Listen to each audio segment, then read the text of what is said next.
The show today is no exception to some of the great work that I've done in the past. Previously on the Diablocritics. How did you get this number? You guys are so fun to hang out with. Oh, let me tell you something there, brother. My motivation was just to have an opportunity to hang out with all you guys. In all seriousness, like, this is why I think what we're doing here is so important. Kip, this will be not unlike our excellent videos that we've done in the past. You know who also saw Satan's Guide to the Bible? Was Mike Winger. He generally seems surprised every time, so it's really, I mean, he's a good... It's like you just noticed it. This propaganda. Yeah, these Christians, but they're not real Christians because they're not fundamentalists like I am, right? Okay. John Barton, A History of the Bible. This is phenomenal. John Barton is not only one of the most influential Bible scholars at Oxford, also an Anglican priest. I love it that somebody would call Assyriology like a soft. Yeah, I know, right? That's crazy. He literally wrote on clay tablet. I would have a heart attack. The inerrancy of Scripture. It's like a gut punch. It's like, no, if you've got a case to make your case. And that door is shut for ETS. Biblical scholars, if you've got the data, share the data. Make your argument. If it's better, we will shift to that. Yeah, shift the paradigm. It's because we don't have to come up with another way to, figure out how Nabonidus can be Nebuchadnezzar's son. We don't have to figure that out, right? Right. Hey, there's this new information and a new paradigm for how we look at these things.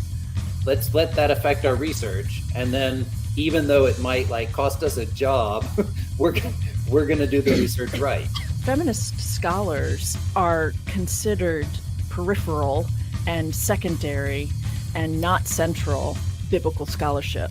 All of it would have to shift. The center of biblical scholarship, which is predominantly white male, right? And of course that is shifting. Is the authorship of the book of Daniel an open question among scholars?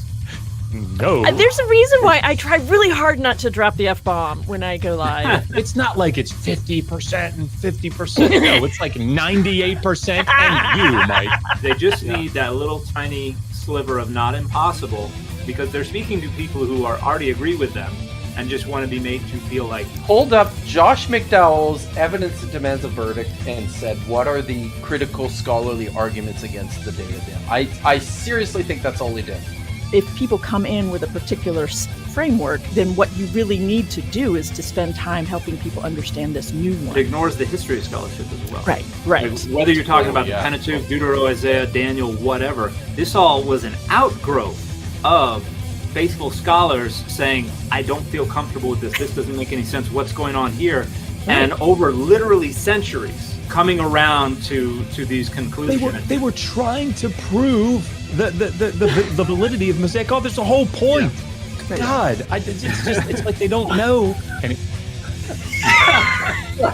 if you know scholarship, like for Albright, this was a massive challenge to how he would write and how he would keep contributing to scholarship, because he wasn't finding what he thought should be there. Matt's got red wine. We all just had terrible fathers, and that's why it's like 8 o'clock at night here. Sorry, guys.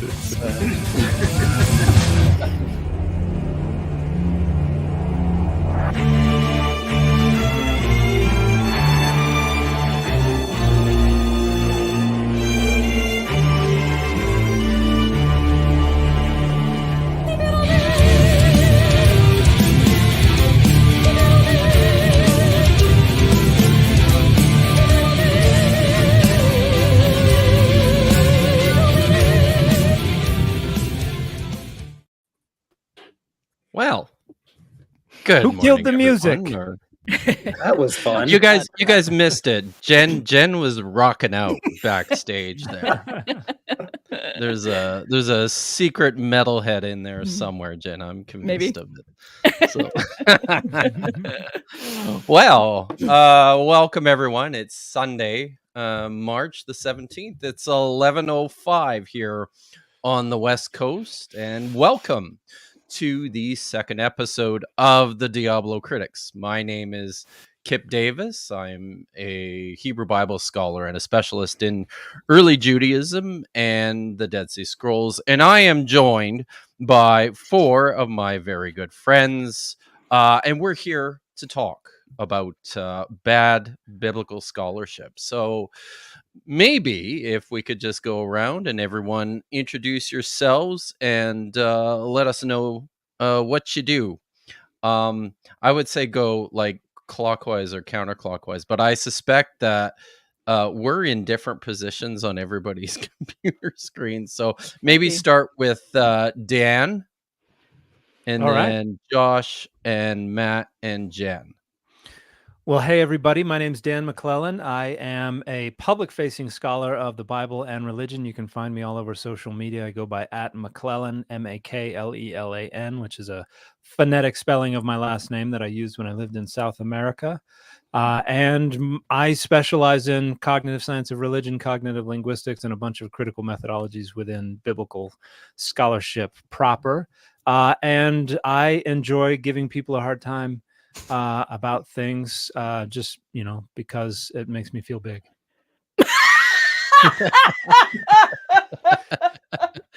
That's the impression I get from the comments section. Yeah.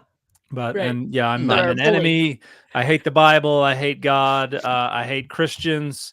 And all the rest. That's why we're You're a here, bully right? with a large Yeah. platform, with a Yeah. big platform, right?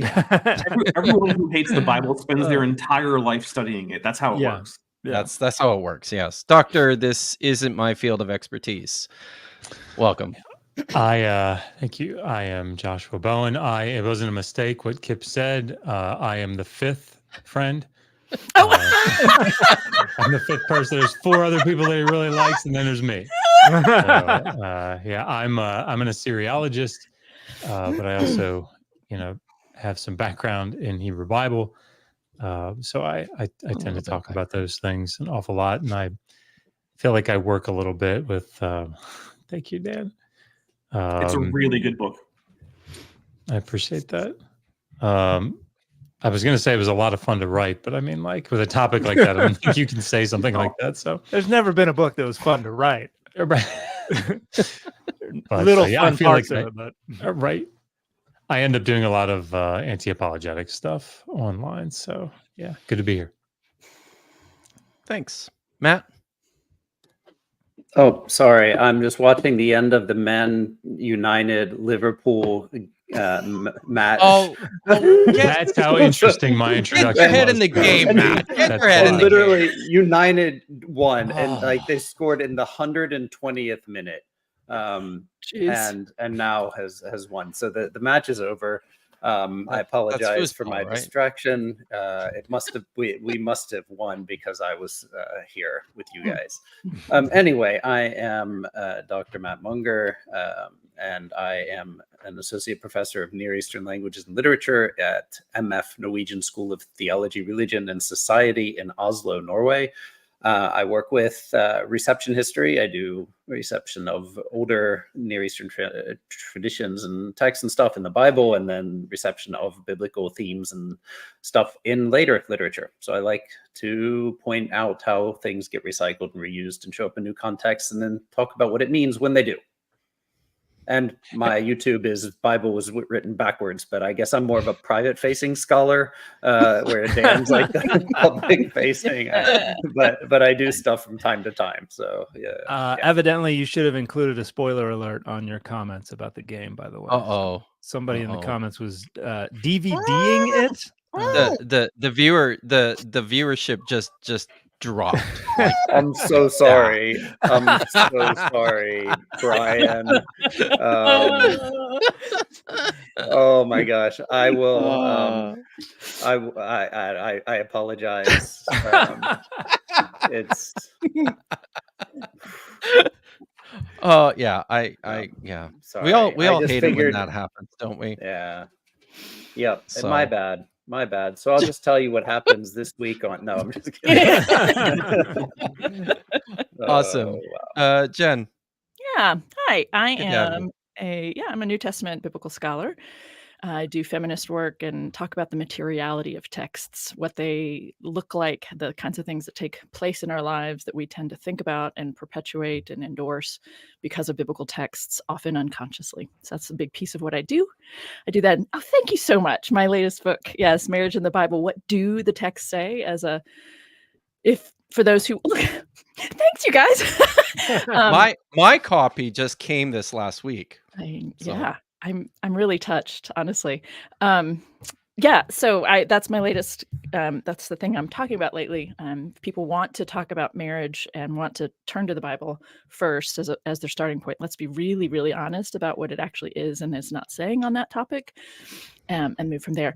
Also, recently I've been because of an interview on Myth Vision. Actually, was invited to collaborate on an open letter to Congress around this IVF thing and the Alabama ruling. So that's consumed my last 2 weeks, and it's been quite a thrill to work on. But yeah, I have a YouTube channel. I have a website, actually, that's the easiest way to get to all my stuff, jennifergracebird.com. So excellent. Thanks for having me here. Yeah, this is great. So here we are. This is a thing. We are usually with our good friend David McDonald over at Deep Drinks Podcast, but he unfortunately could not be here today. And because there are already, after 12 minutes, over 300 people watching, I just can't follow the chat and what's going on. So and that's what David ordinarily does for us. He keeps things on track. I have enlisted the help of a good friend of mine who volunteered to do this on his day off. Dapper Dinosaur is with us today, people, to keep everything to keep the clock running on time and to look after the chat. So Dapper Dinosaur, thanks so much for welcome. being here. Yeah, I'm Dapper Dinosaur. Hello. Sorry. Yeah, maybe just tell us a little bit about who you are, where we can find you, and then what's going to happen today. All right. Start off with, I am a professional linguist. I am Yes, not start with that. a professional linguist. I have been accused of such, including by at least, I think, 2 panel members today. But I am not, in fact, a linguist. I have a YouTube channel. I do about 3 videos a week over there. There's 2 live streams, one on Tuesday, one on Saturday, and I have a scripted video that comes up every Thursday. If you look for Dapper Dinosaur, I should pop up. If you see a green T-Rex who's teaching you how to code and make video games, you are on the wrong Dapper Dino. So, I'm the brown one who does things like counter young Earth creationist claims, because that is the focus of my channel. So it's not the exclusive focus. I've also got other weird science conspiracy theories.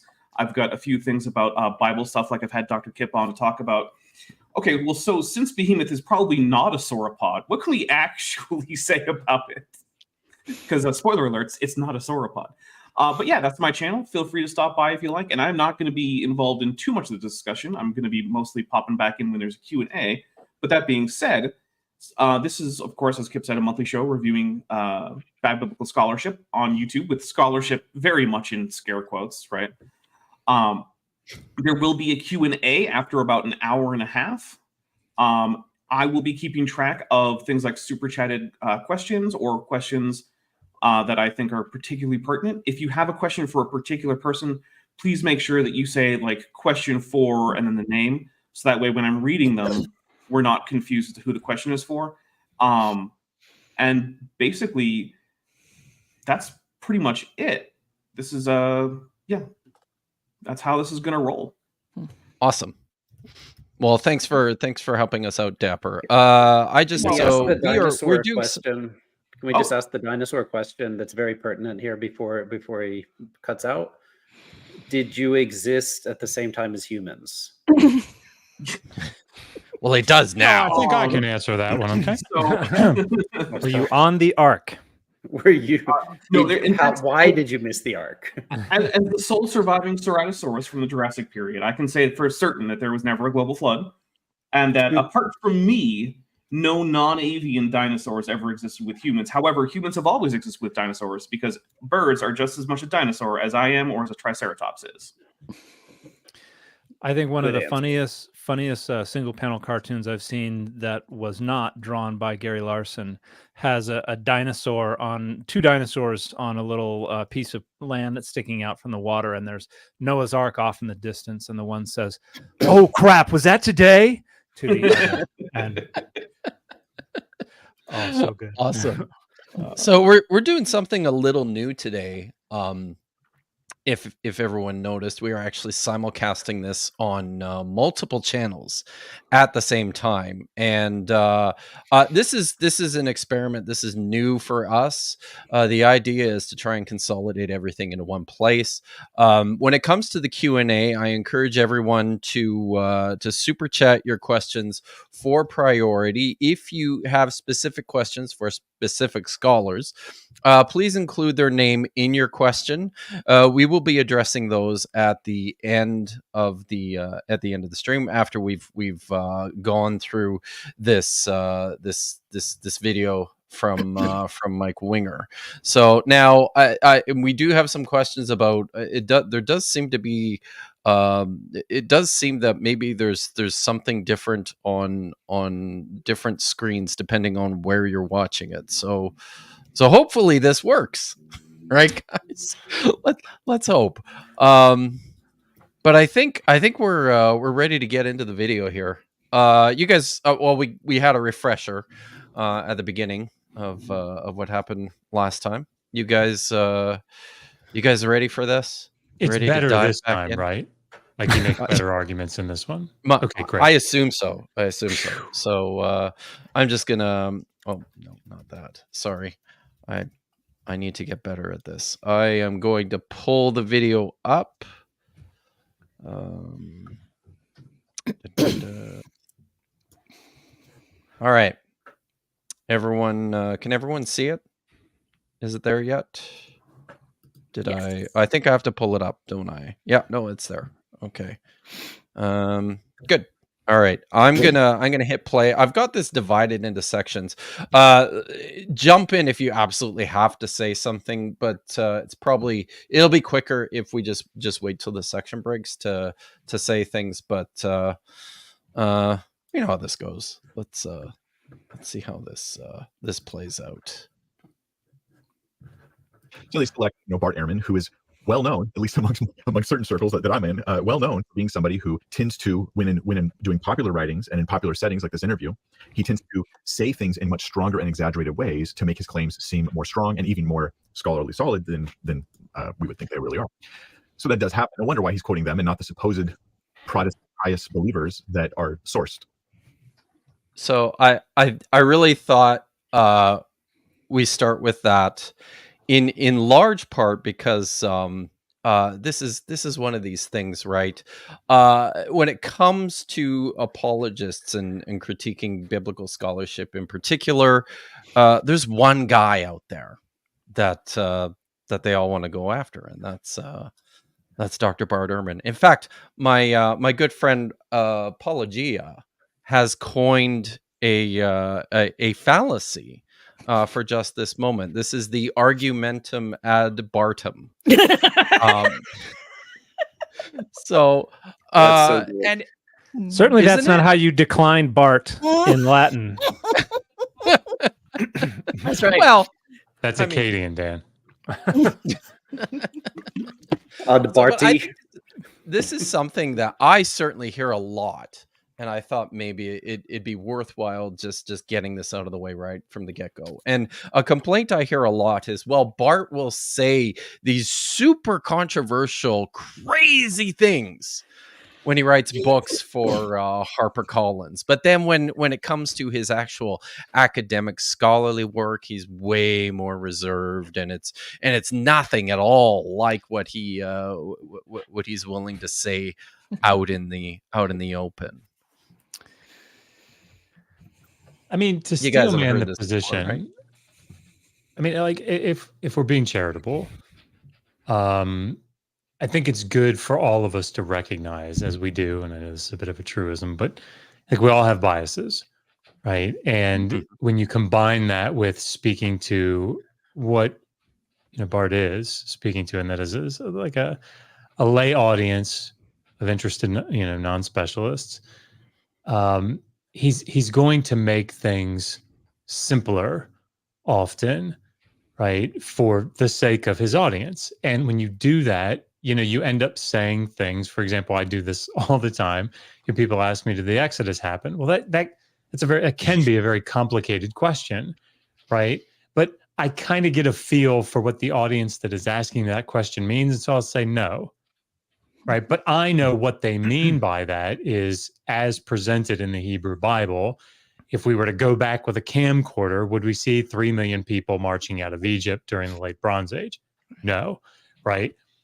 But that could be, strong, definitive, sort of a position. Yeah. So I get that. Right. And so I think, to be fair, we should say, yeah, we all should guard against that sort of thing. Of course, the first thing I thought when Mike said that was, please provide an example, Senior Winger. Exactly. What exactly are you referring to? Can you give me an example of one of these things where he says this over the top, really emphatic thing that's just totally wrong? If you could, put that on the screen for us, that would be great. And I suspect we'll be waiting a while. Yeah. And I think the audience is such a big part of this, because this is actually something that my agent and my publisher were both like, hey, Dan, you are still writing to convince colleagues. Exactly. You're supposed to be sharing your opinion with the public, and it's something that I struggle with. And as somebody who makes content for the general public on social media, there's absolutely different ways to package these things. And some of it has to do with the terminology and how accessible the language is.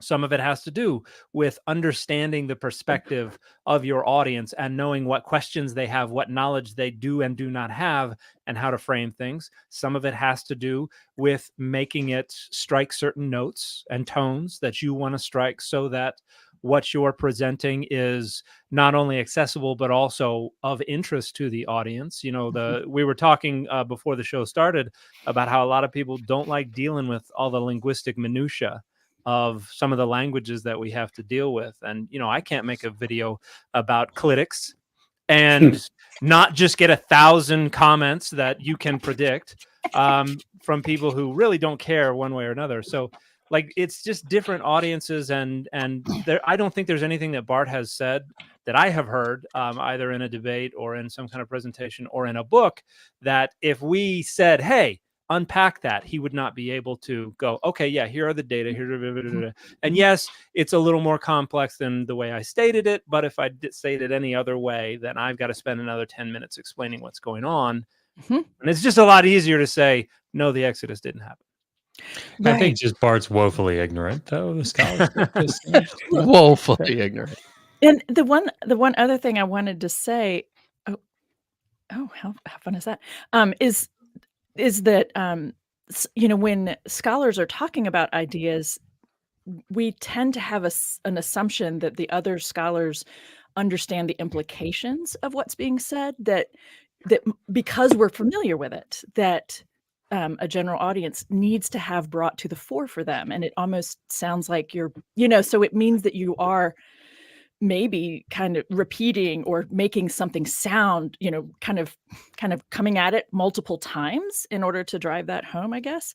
And that might make it sound or seem like what Mike is saying, right? He's making it way more extreme or intense or whatever than it actually is. Well, that's actually about making sure people understand the importance and the main takeaway, I would say. But yeah, as well. And it's what these two said. No, it's something that keeps coming up over and over again, and I feel like it's probably something that we just need to we need to keep Bart in our prayers. Oh, we yes, but I we think need to do that.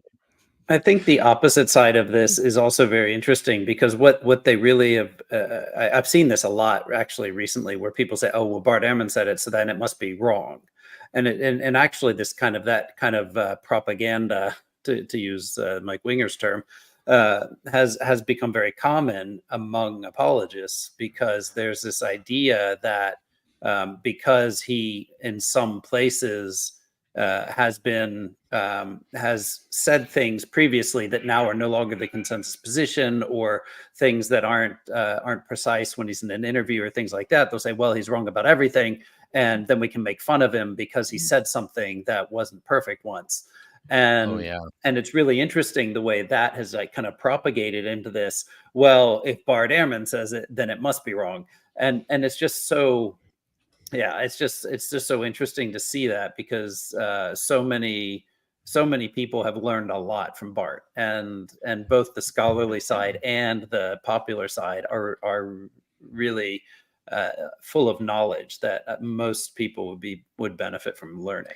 So, And I yeah. and I think it's an unfair criticism as well. I don't know any scholar who would love for their work to be as publicly accessible as Bart Ehrman's is. Like everything you've said for decades. I don't like people sharing videos of mine that I made last year because I'm like, ooh, that was a different time. So I think it is an unfair attempt to just kind of rack up rhetorical points, because there's not really any substance to this criticism. Like this has no relevance to the rest of Mike's point.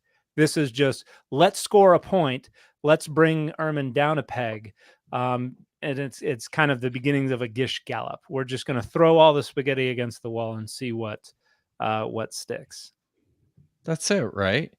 It's interesting too. This also works. This kind of actually works in the opposite direction, where when you do have people who do Christian apologetic work who also do work in scholarship, you can see the same thing happening in reverse, right?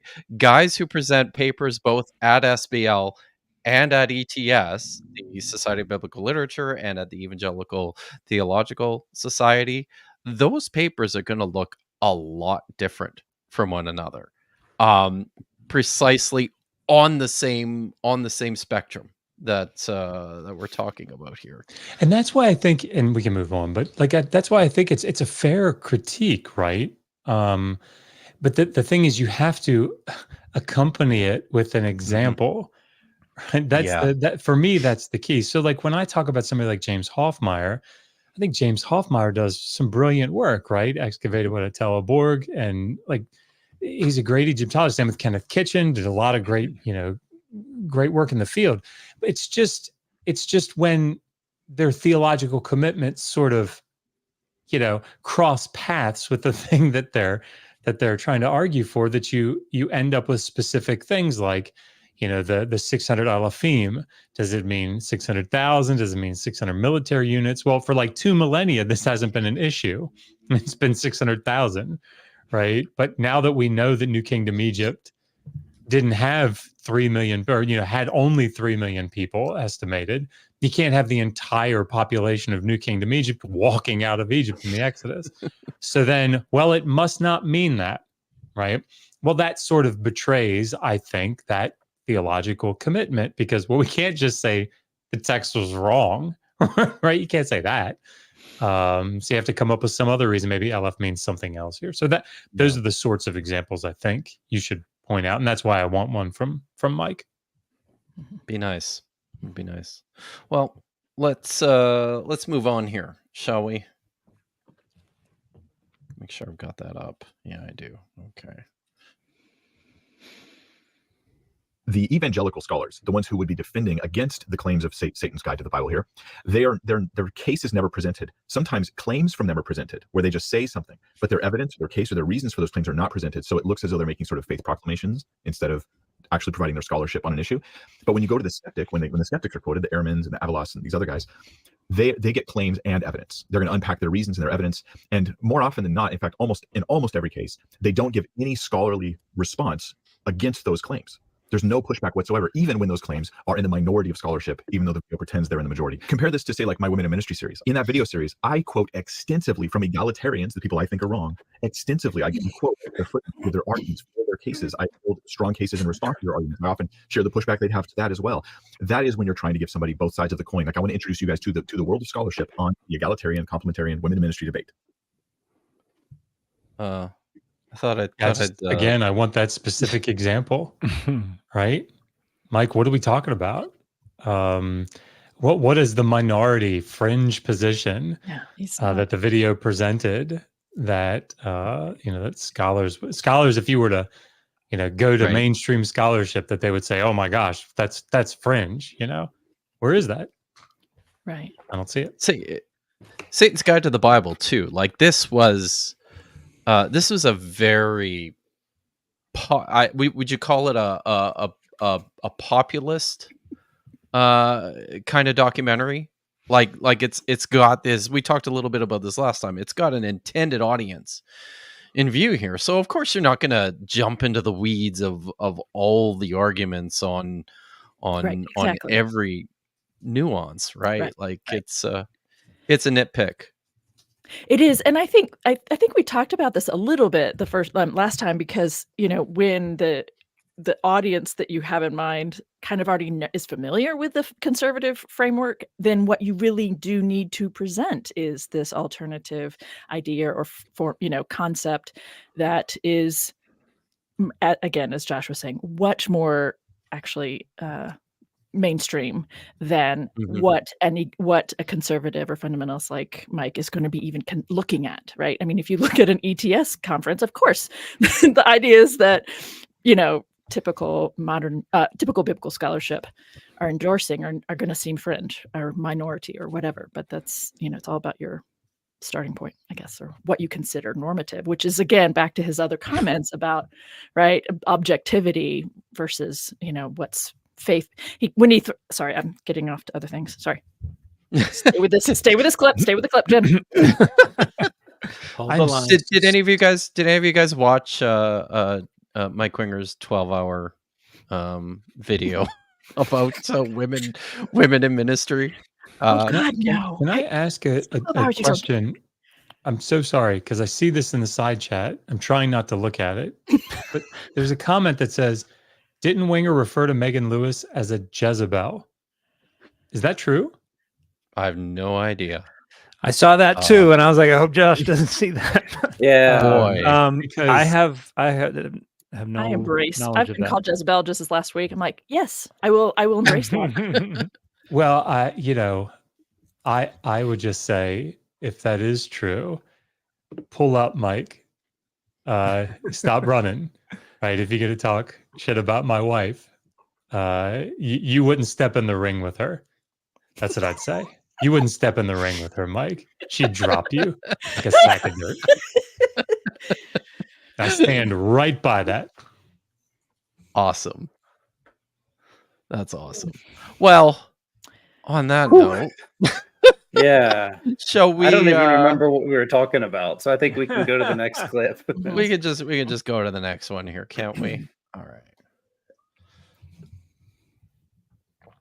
Let me share with you guys about the moral problems of the Bible that this video talks about. They have a clip where they talk about Jephthah, and they suggest that the Bible is totally cool with sacrificing human beings for God's favor. Yeah, those of you who read the Bible, you don't need to be a scholar to know this is weird. Baloney. My God is not cool with killing innocent children for divine favors in battle. That may be, but the God of the Bible is. Victory in battle is related. And that, I'm so sorry, but that was such such a beautiful distinction.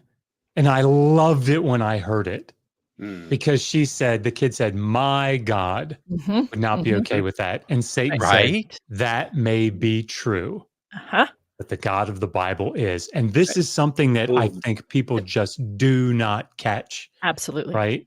Yep. Interpretive models drive interpretations. Right. So that little girl, absolutely, it could be the case that the way that she filters the biblical texts creates a God that she understands, and good for her, right? I wish that everybody did that, right? Or at least admitted that they did it. But that's something. No, my interpretation is the right one, and there is no such thing. Like, what does that even mean? So yeah, that was actually pretty brilliant, I think. And I would add that even the God of the Bible itself is a negotiation. Exactly. And absolutely. You would say that the God of whoever wrote Judges 11. That's right. Like 100% was like, hey, Jephthah was like, I need help against the Ammonites. That's right. Tell you what, I'll sacrifice the first thing that comes out of my door. And God's like, well, I know what's going to happen, but sounds great, and helps him win. Exactly. And then it's his daughter, and he's like, damn it. All right, well, let's do this thing. And then he continues to have military success. Like, people are like, God didn't accept it. According to the narrative, there doesn't seem to be any consequence of this. And he continues to enjoy military success. So it would seem that either And he assumed that it was effective, right? Yeah. And Or well, that wouldn't he was follow going to, through. there would be consequences if Yeah, he did not follow through. Exactly. There was no consequences for sacrificing his daughter. And so whoever wrote Judges 11 may be using it as an example of how bad things got, but they represent Adonai 100% accepting that sacrifice. Yeah, they do. Yeah. But at the end of this clip, he gets to this point that we need to talk about. All right, let's do it. I'm like, things to the deity. In the 11th chapter of the book of Judges, Jephthah, the leader of the Israelites who are at war with the Ammonites, from Canaan, wanting to secure victory for the Israelites, Jephthah makes a promise to God. If you give the Ammonites into my hands, whatever comes out of the door of my house to meet me when I return in triumph from the Ammonites will be the Lord's, and I will sacrifice it as a burnt offering. The leader of the Israelites promises God he will set fire to whoever greets him first when he returns home from battle. He will devote to the Lord first thing he sees. But of course, it turns out to be his daughter, his only child. And I'm back, and I won. Who's behind door number 1? Welcome home, Daddy. Is that really what happened? Now, somebody expect me here to offer. There's two theories on Jephthah. It's not 100% clear in the text. I think everybody should agree on this. It's not 100% clear in the text whether the daughter actually died or whether she just was celibate for the rest of her life. She goes off in the mountains to mourn her not having children, and then it says he fulfilled his vow. Can we stop this for a second? So yeah, let's do that. It is 100% clear in the text. It is. Yeah, like, it is. He Well, says Mike knows Hebrew. He says apparently not English either because it's clear in exactly. English. You just read it in English. Yeah. He says, I'm going to offer as a burnt offering, as an olah, whatever comes out the door. And then he's like, yeah. And it says he carried through as he promised. Right. And that's what like, it says. She said, my father, if you have opened your mouth to the Lord, do to me according to what has gone out of your mouth, now that the Lord has given you vengeance against your enemies. And this it would thing, be right? Like, yeah. And if he was like, well, tell you what, I don't want to do what I said, so Right. why don't we just do this other thing that is not what I said, and maybe that'll be good enough. Like, that's not how this works. That's not how oaths work. It's like, well, And I this don't want is- to do the thing, so I'm going to just do this other thing that that you didn't agree with. Well, and This that is- would this have been is the what the important story point became too, about. right? Yeah. Exactly. Yeah. Like Thank this you. is people fixate on, this is about child sacrifice. I mean, the child sacrifice is a vehicle driving the story, but this story is about something else, right? This is about Jephthah's vow Right. and how important it is to keep your vows, even those ones You don't that want to. are Yeah. you don't want to. Yeah. It's, Also, Mike, I can't help but point this out. Mike says that she and her friends are bemourning that she won't have children, and that's not what the text says either. They mourn that she will not give a man sex, that she will die a virgin, and a woman's virginity is about giving, right, this vehicle for men. So, Yeah. I mean, I'm not surprised, but it does. Did- But it's a did part you- of the text. I haven't the way got they there think yet. about Did you things. talk about that in here at all? So I haven't got that far. I don't remember specifically from that angle. I think so. I think I did mention it though somewhere. And I think Matriarchs, here's in laws and adultery. I'm not sure.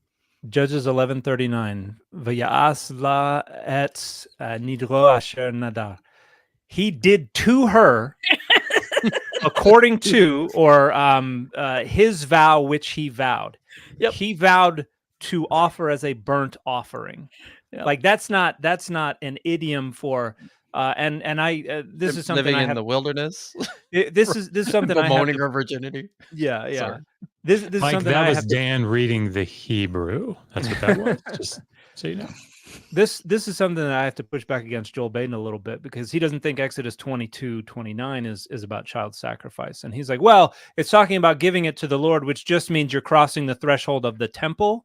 And it doesn't really matter what happens after. It doesn't refer to what happens after the entity has crossed the threshold of the temple. So it can refer to going into a priestly service. And that is over interpreting something that's pretty clear. And so the same thing is true here. You can't read this any other way remotely plausibly as he burnt his daughter to death as a burnt offering to the God who gave him victory over the Ammonites.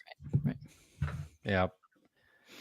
Let's finish this clip because he's got a bunch of a bunch of text that he wants to bring up. I think it's useful if we just spend a few minutes talking think about that those he did two. actually go through with it. But that's not really the question, is it? The question is this a moral flaw in the Bible? As in, is the Bible the way that these amazing, totally objective scholars who totally represent things your pastors all know? Sorry, it's ridiculous. They present it as though God is cool, quote, cool with killing innocent children for divine favors in battle. Is that true? The God of the Bible is cool with that. No, I want you to think this through. Here's some evidence, okay? There shall not be found among you anyone who burns his son or daughter as an offering, anyone who practices divination or tells fortunes or interprets omens, and then goes on and on and on. That's Deuteronomy 8:10. Let's look at Ezekiel 13:3.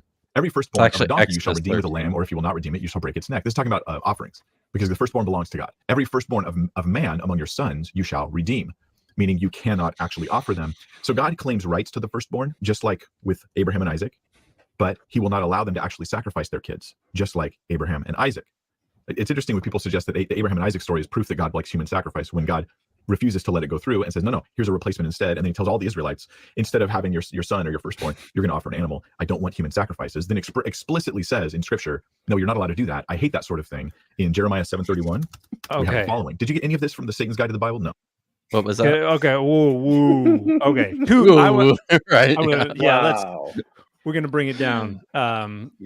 There are two things I want to say here. The first one is that this is presupposing univocality, to say we can govern how we interpret text A by looking over at text M, and we see that says, no, you're not going to do this. And so that means that if it says you are going to do this over here, that it's wrong, that we have to reinterpret that. Dan, obviously Israelites were not allowed to keep other Israelites as dead slaves for 6 years. I mean, yeah, sure. It says it here in Exodus, 21 and Deuteronomy 15, but look at Leviticus 25. It says you can't. So that must mean that they weren't allowed to keep them as dead slaves. I mean, come on. And so it's begging the question by saying, do these things conflict? No, because these things can't conflict. It is presupposing the conclusion, and like particularly with Exodus 13, like that's overwhelmingly agreed to be a later text from Exodus 22. And here's the thing, and the stories about there's a replacement provided. Why do we have rules about sacrificing children and stories about sacrificing children where later layers say, there was a replacement? Why don't we just not have rules about sacrificing children? If you say God wants us to sacrifice the children, but then at the last second you're actually supposed to do something different, how is that not evidence that there was an earlier thing where you did do it, and then somebody came through later and just shellacked the no you don't onto the on top of it? Like, just don't have a rule about sacrificing children, and that way you sidestep having to go through all these mental gymnastics of but there's a replacement. You're supposed to actually redeem them. This actually refers to giving them over to priestly service. So it means all these other things. And if you acknowledge that there are literary layers and that there is diachronic change here, that's by far and away the most likely explanation of what's going on here. But they're not looking for the most likely explanation. They're trying to gin up the tiniest little sliver of, it's not impossible that my reading works. And you can't say obviously the serpent in Genesis 3 is Satan. Well, how do you know? Well, let's look at the book of Revelation. It doesn't work that way, right? And that's about Leviathan anyway. Right. If you open with, and if Mike maybe if Mike says this, hey, I'm reading this through my interpretive lens. That's right. Fine. Hey, it certainly help, right? What is it? Live your best life, right? Right. But you can't then critique critical scholars who are coming to these passages and saying, what did they mean? The passage itself, right? Not how later people interpreted it. Anyway. Exactly. Yep. And this is something that they don't even see. And like because I'll make a video saying, Genesis 19 is not warning you about the dangers of homosexuality. Mm-hmm. And people would be like, Leviticus 18 and 20. I didn't say anything about the Bible as a whole. I didn't say anything about your whole worldview. I didn't say anything about anything other than the rhetorical purpose of Genesis 19. And it doesn't get into their heads that these are compartmentalized different texts by different authors. It is a zero-sum game. It is something that it is all unified and holistic, and right. And this just baffling. You know, he's drawing something out here that's like it's hard. It's hard enough for readers of the Bible. It's hard for scholars even, right? Like one of the reasons why this issue of child sacrifice is the issue it is because of the way the texts have been constructed over time. Like he's going to read this one here in a minute from Jeremiah chapter 7, right? Where God's like, no child sacrifice. I hate that stuff. I didn't want that. Me want child sacrifice. Why are you looking at me? I didn't want child sacrifice. Don't look at me. I never asked for that. Like, think, why is the text so determined to speak Establish against this? Why is Sargon's name "The King is Legitimate"? Why would he call himself that? I mean, it must be that he's legitimate, right? Come on, guys. That's it. That's it, right? So we finish the clip. Yeah. Let's finish the clip, and then we can say a few more things No, about you didn't know this. He was interested in propaganda, not reality. And they have built the high places of Topheth, which is in the valley of the son of Hinnom, to burn their sons and their daughters in the fire. How does God feel about that? Which I did not command, nor did it come into my mind. It's not something God desires or has told them to do. That's the point. Ezekiel chapter 16. Are there other responses to this? Yeah. Oh yeah, they'll build all these cases on why these verses didn't apply, or they weren't written yet, or they'll have like reconstruct the history in a way that says nah. In all these actual arguments. This was a seed. All these actual arguments, right? Wait, is he not looking at Ezekiel 20? Where God is like, oh, I gave them commandments which were not good, by which I devastated them and showed them who's boss, causing them to pass their children through the fire. Like that, like Jeremiah's like, oh no, I didn't do that, and Ezekiel's like, hell yeah, I did that. I was showing him who was boss. And you again have disagreement here, but their response is going to be, wait a minute. They all have to agree. And since I like Jeremiah, I'm going to reinterpret Ezekiel 20 and subordinate it to Jeremiah and make it agree with Jeremiah, because that's the governing verse, because that's the one that agrees with my presuppositions. It's like a script that they never depart from in a single syllable. And what's painful for me in that particular last clip about Ezekiel 16 is that the way Mike reads right past the reference to the whoring and, so you all know what I'm referring to, and I'm not sure if he played it, but just, the fact that Mike is very concerned about X, Y, and Z and can read through this and not be upset by it, not find that problematic, because I understand it's not his point, but that's, I think, a lot of what those of us here are interested in doing is look at what you're also not paying attention to, or, this other part of the language here tells us a lot about, where they're coming from, their framework, how it is something we want to acknowledge and not continue to do. I don't know. That's not quite to the same point that we were talking about in that, but I needed to bring it up. Certainly is a worthwhile point though, because this, like that text is nauseating. But the thing is, it's disgusting. What's so disturbing about it is when they do try to deal with it, right? Reading Daniel Block's comments on it about how, she who tramples underfoot her Lord's grace should expect to receive his wrath. Yeah. Yeah. So yeah. Well, I saw a comment in the chat from Supreme Scientist who said, and that's a good name. But who said, but God, but they accept that God killed his own son, or whatever. He killed his son, Jesus. Duh. And, right. It's such a good point, because it's like God does not accept child sacrifices. Right. That's literally what our religion is based on. One final time. Listen. It's so good. I made a whole video about this like a month ago, because another amazing thing that happens in this whole discussion is the ways in which Christian apologists will often twist themselves into pretzels to avoid the obvious that Jesus is a sacrifice. He's a blood offering.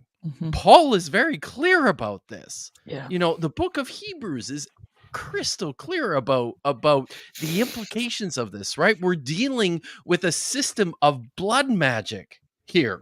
This is what it is. How comfortable are you with this? Really? Think about it. Yeah. Quite.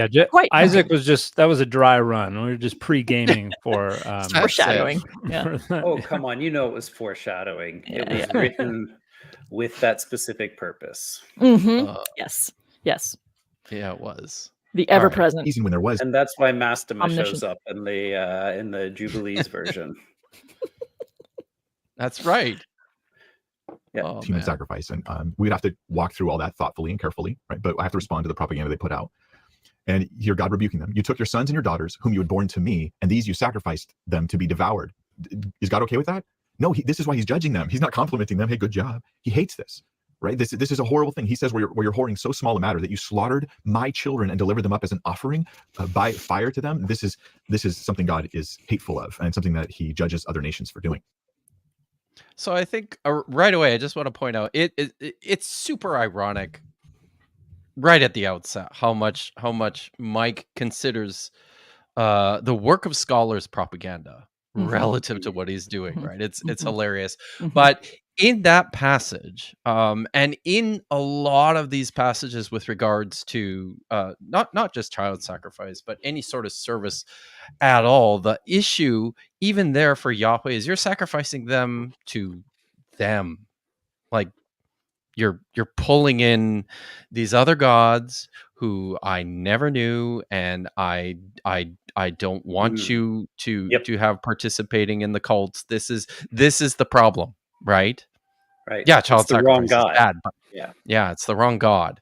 So yeah, I don't know. Do we have anything more to say about that? Or just one more thing Go ahead. that pretty much every clip you've played grates my nerves, and it's that everything equates whatever verse he's citing with God is, God says, God thinks, God wants, and it's just like there's no critical distance to say the author of this text is proposing, right? And it's nothing. just like, and Yeah. that's literally like the first step is to be able to say the author of this text is doing something, right? That text or something. I mean, but every single step he's saying God believes, God says, God is, and it's just like, I mean, and I guess that's the difference in the methodologies between an academic methodology and a theological Faith-based. apologist methodology. But when we work with text, we consider that texts do not equate to reality. Yeah. And then you have to look at these things, and like even conservative scholars that I know that are academics will do that, like can do that, at least that part, and say like, let's look at what this is actually communicating, and there then we can have interesting discussions, because they might say, well, obviously this person is trying to make a rhetorical point out of using this or whatever, and then we can have a discussion about what they actually believed about God, or we can talk about these kind of things from a good, robust academic perspective. But you just can't, when the one option is God actually says it and the other option is nuh-uh. And so we're just like And it's really interesting in a lot of commentaries by conservative scholars, and particularly in commentary series that like endorse inerrancy or something like that, or require it for all the authors in their series. It's interesting to see them try to strike that balance between legitimate scholarship that is trying to understand the rhetorical goals of these authors within their situations and their circumstances, with the requirement that they acknowledge that this is the inerrant word of God, and they have a lot of different ways to try to make it sound scholarly, that they're basically punting to tradition every time, and they have a little bit of space within which they can work to say, well, the author seems to be doing this, that, and the other, but ultimately you cannot violate that expectation that this be held up as the very word of God, even if they've got to say, like, the author had no idea what their words were going to be intended to mean, but they were, they were just being controlled by some sense of inspiration, and were totally oblivious to what we know God was really trying to say. It's pretty silly. It's pretty silly. It's pretty silly. All right. So I think the next clip, Mike talks a little bit about the I guess the what's the word? The fickleness. Maybe that's the word of scholarship. That pesky scholarship just keeps changing. Is this then the Bible being totally cool with killing innocent children for divine favors in battle? No. And if scholars think it is, scholars are wrong. It's okay to say that. Am I the propagandist now? Because scholars are like the holier than thou group of people, and if they agree on something, no one's allowed to disagree. Because otherwise, he should just wear a sign around his neck that says, "I wish time. I had a formal education." Right? That's what he should do. Just, I wish I had So- a PhD. Right? But the guy Be who fair. made a 12-hour video to tell women what they're not allowed to do in the church right. says that scholars are the holier than thou people. and notice Irony he abounds. keeps reducing this down to the Bible says, what the Bible thinks, what the Bible says. Always. And Because that is God, right? not a single one of the authors of any one of these texts ever lived to see anything that approximates what we call the Bible. Right. Yeah. The Bible Isn't didn't that the exist truth? within Yeah. centuries of the life of anyone who wrote any of this. So they have no concept of that. And that's just Mhm. why is that they can't even engage that. They can't even acknowledge that problem.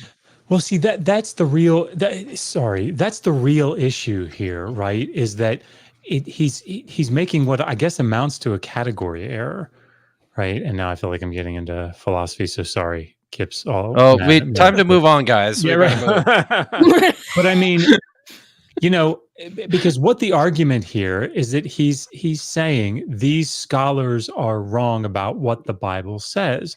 But the problem is that scholars in this particular context are doing an internal critique. Right? That's what they're doing. So they're coming to this interpretive framework and saying, is there consistency here? Dan, I cannot imagine that anytime somebody yells out from your comment section, Leviticus 18, Leviticus 20, that you're like taking a pen out and furiously writing those down. I've never seen these before. Leviticus, what was it now? 18? My God, I've got to go read this. Like, what is it that...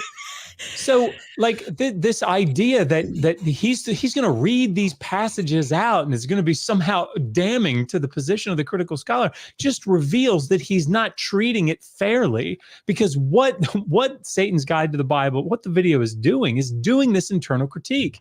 Right. And saying, look, based on this interpretive model, how do you account for these things? And you can't turn around to answer it and say, well, look at the whole thing. It's the whole point of what the internal critique is doing. That's right. Bingo. What the Bible is and is not is just basic stuff that you learn in most seminaries that he has not learned, and he's just got this great platform for perpetuating this really awful cluelessness about what he's doing. But it's driven by his faith convictions, right? His very important to him, and Dr. Jen thinks you should go to seminary, Mike. It's a good place to start. I think you should get a particur version of seminary. I'm not sure. I don't know that we want to arm him with first-year Greek. I don't know that that's a good idea, guys. I actually huddle think afterwards. he knows some Greek. I actually think he does. Yeah. But, he's enough to be dangerous, though. I mean, it's probably by definition. It's not. It's not. It's not. Well, hey, but I mean, I'm pretty sure that Satan knew Hebrew. He talked to Eve, So in Hebrew, Yeah. the world's first language. I mean, learned but yesterday. the Syriacs actually thought it was Syriac. I mean, there's a lot of great Syriac texts that argue that the language of creation was Syriac. I had that's amazing. I had a friend in seminary, and I'll shut up, but wrote his thesis on how, like, looking at Genesis 5 to get at Proto-Semitic. So, I'll just let all that sink in. Well, What the didn't you know assumptions that there are. if you line up all the names, it tells the story It of tells Jesus' the The story of Yeah. Jesus. Yeah, that's Yeah. right. In heard Genesis it. 5, isn't it? Do we have time to answer one of these super chat questions? We were MG going to save them till the end. Oh, save but, them until the end. Okay, then we'll save yeah. it till the end. So, I figured that's the easiest way to do it. All right, then let's keep rolling. We Moving on. deserve. Let's to roll, get to some guys. super chats. Okay. In the 1700s, there was all kinds of skeptical, ungodly scholarship against the Bible that has just disappeared because of the discovery of ancient manuscripts and archaeology that has proven so many things wrong that scholars all believed Ungodly. not too long ago. And that does happen occasionally. And so we need to be aware of this and look at the actual reasons for a claim, not just who's making the claim. So it warms the cockles of my heart to hear him talk about all those manuscripts that have proven the Bible absolutely perfectly correct. And what's silly is I've seen a lot of these claims. Oh, scholars used to think this, scholars used to think that, and then we discovered this and that. And I've tried to find the scholars who have and frequently they never said any such thing whatsoever. People are just making these things up. Well, it's similar to the way we keep hearing about how nobody adheres to the documentary hypothesis anymore, right? I mean, I keep hearing this all the time. Well, that was when I was at Trinity Western. We had a master's student who had just come from an MDiv, and we were in the Old Testament seminar class, and they were talking about source criticism. And this student, who's a good friend of mine, and raised his hand kind of sheepishly and was like, I just came from my MDiv, and we were taught that that scholarship had rejected the documentary hypothesis, and that everybody agreed that it was Mosaic authorship. And the professor there was a lot more understanding and gentle than I would have been at the time.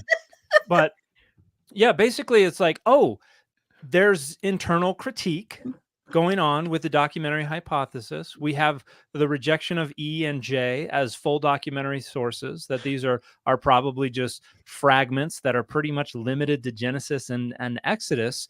And that gets repackaged as the entire foundation of source criticism has crumbled. Right. And so we must default back to Mosaic authorship. And they're like, no, this is advancing critical source criticism. Now it's D and P and non-P. And so we've actually kind of made it a little harder on ourselves. And it's moving. It's going in the other direction too, Yeah, right? Like that's the amazing thing now is we've got increasing scholarly discussion about how much of this stuff just started in the Persian period, in the Hellenistic period, right? Like it's not getting closer to Moses, guys. It's just not. And I this think is go ahead, Jeff. this is the other, Matt, you said something that grates on you. Listening to people talk about how early critical scholarship was there to disprove the Bible, right? Or was ungodly, as Mike just said, or how all these archaeologists, throughout the 20th century were just there to try to disprove they were just atheistic. Like, pick up a book, right? Like, read anything about the history of scholarship on Pentateuchal formation or on early, like Palestinian archaeology, because, guess what?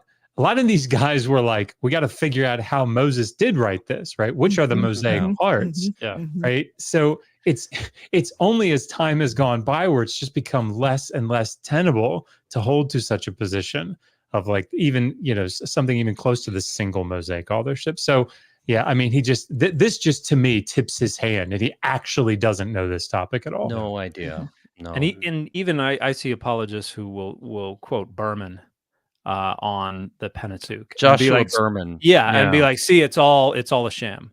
It's like Berman's like, here are a couple of verses where a handful of scholars are going beyond the mark, and that doesn't mean that the whole project is illegitimate. It just means there are a handful of scholars who are going beyond the mark. And sometimes it's the majority of scholars. But that's what the internal critique is. That is the back and forth that advances the whole project, that makes our positions stronger and stronger. And it's none of this is corroding the foundation, the observation that these texts are consolidating numerous different fragments by numerous different authors and editors. Yeah, when you and we have another like side to it too, that within scholarship there are people doing other things that are saying, I don't care about the documentary hypothesis, but I want to know what the final form is saying to the community which had that final form. They're looking at, I mean, like when you look at other ways of reading texts that are legitimate areas of research, scholars will say things like that, like, there's no point in trying to figure it out because we never will. So I'm going to read it in its form, and then I'm happy to do that.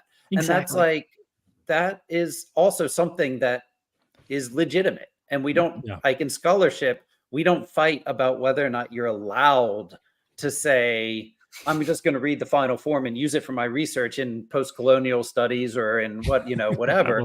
It's like, you're just like, whatever. Okay, cool. Like, and we read that and we learn something from that, but it's not learning anything about the documentary hypothesis because those people have said they're not interested in it. And then, so it's just really funny too, because those things get used, like get picked up occasionally by people who aren't in the field and that want to say, oh, well, look, these people have accepted the final form and that's the only thing they're reading. And you're like, no. And no, the Bible has not reached its final form yet. It will continue to change. Josh, I wanted to hear what you were starting to say. Yep. Oh, just when you said, people have been saying, you hear people say, wasn't the documentary I thought the way that you were going to go is, like the seminary student, I heard that it's been sort of like debunked and everybody's going toward tradition historical, right? I didn't think the final part of that was, so backwards. Moses wrote it. Yeah, I didn't either. That's why that's I should have said that. That would be a quality MDiv. But higher quality MDiv. Right. So he did bring up, maybe if someone can just sort of flesh out what he is talking about there, because he does bring up like the 18th, 19th century rationalists, right? So someone maybe just give a quick summary about what happened in the 18th, 19th century critical scholarship and who the rationalists were and what they were doing. Well, I think this is the perennial issue of no examples being provided. That's fair. There are a few different things that could be in view here. It could be the archaeologists who are skeptics. None of these places actually existed. That isn't always true. That they made these claims, but if somebody has any idea of a specific that he's talking about, I'd like to hear about it because I don't know what he's talking about. So I wondered if he had like Reimarus in mind there, who was trying to find all these naturalistic explanations for like Jesus's miracles. Like they weren't actually, it wasn't actually walking on the water. He was on like a sandbar in the middle of. That's kind of what I wondered if he was getting at. Like, we have all these silly explanations that nobody actually. Well, I think even apologists will appeal to those from time to time. They'll be like, "Oh, there was a lot of wind that blew back the Dead Sea, and that's what allowed the." So yeah, I don't know. I just think it would blow people's minds if they were to go to like read what things like what Albright said when he's doing his making explanations about the archaeology or just reading back through these these reports and why it is that what people went and dug at Arad and Heshbon and Dibon and Jericho, like what is it that they were concluding and what were they looking for? Archaeologists were not during like the 19th and 20th centuries were not these like godless, awful atheists like some of us are.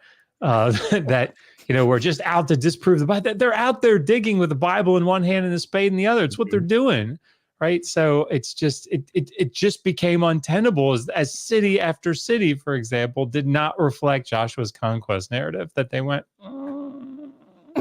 maybe we got to think about this differently. Awkward.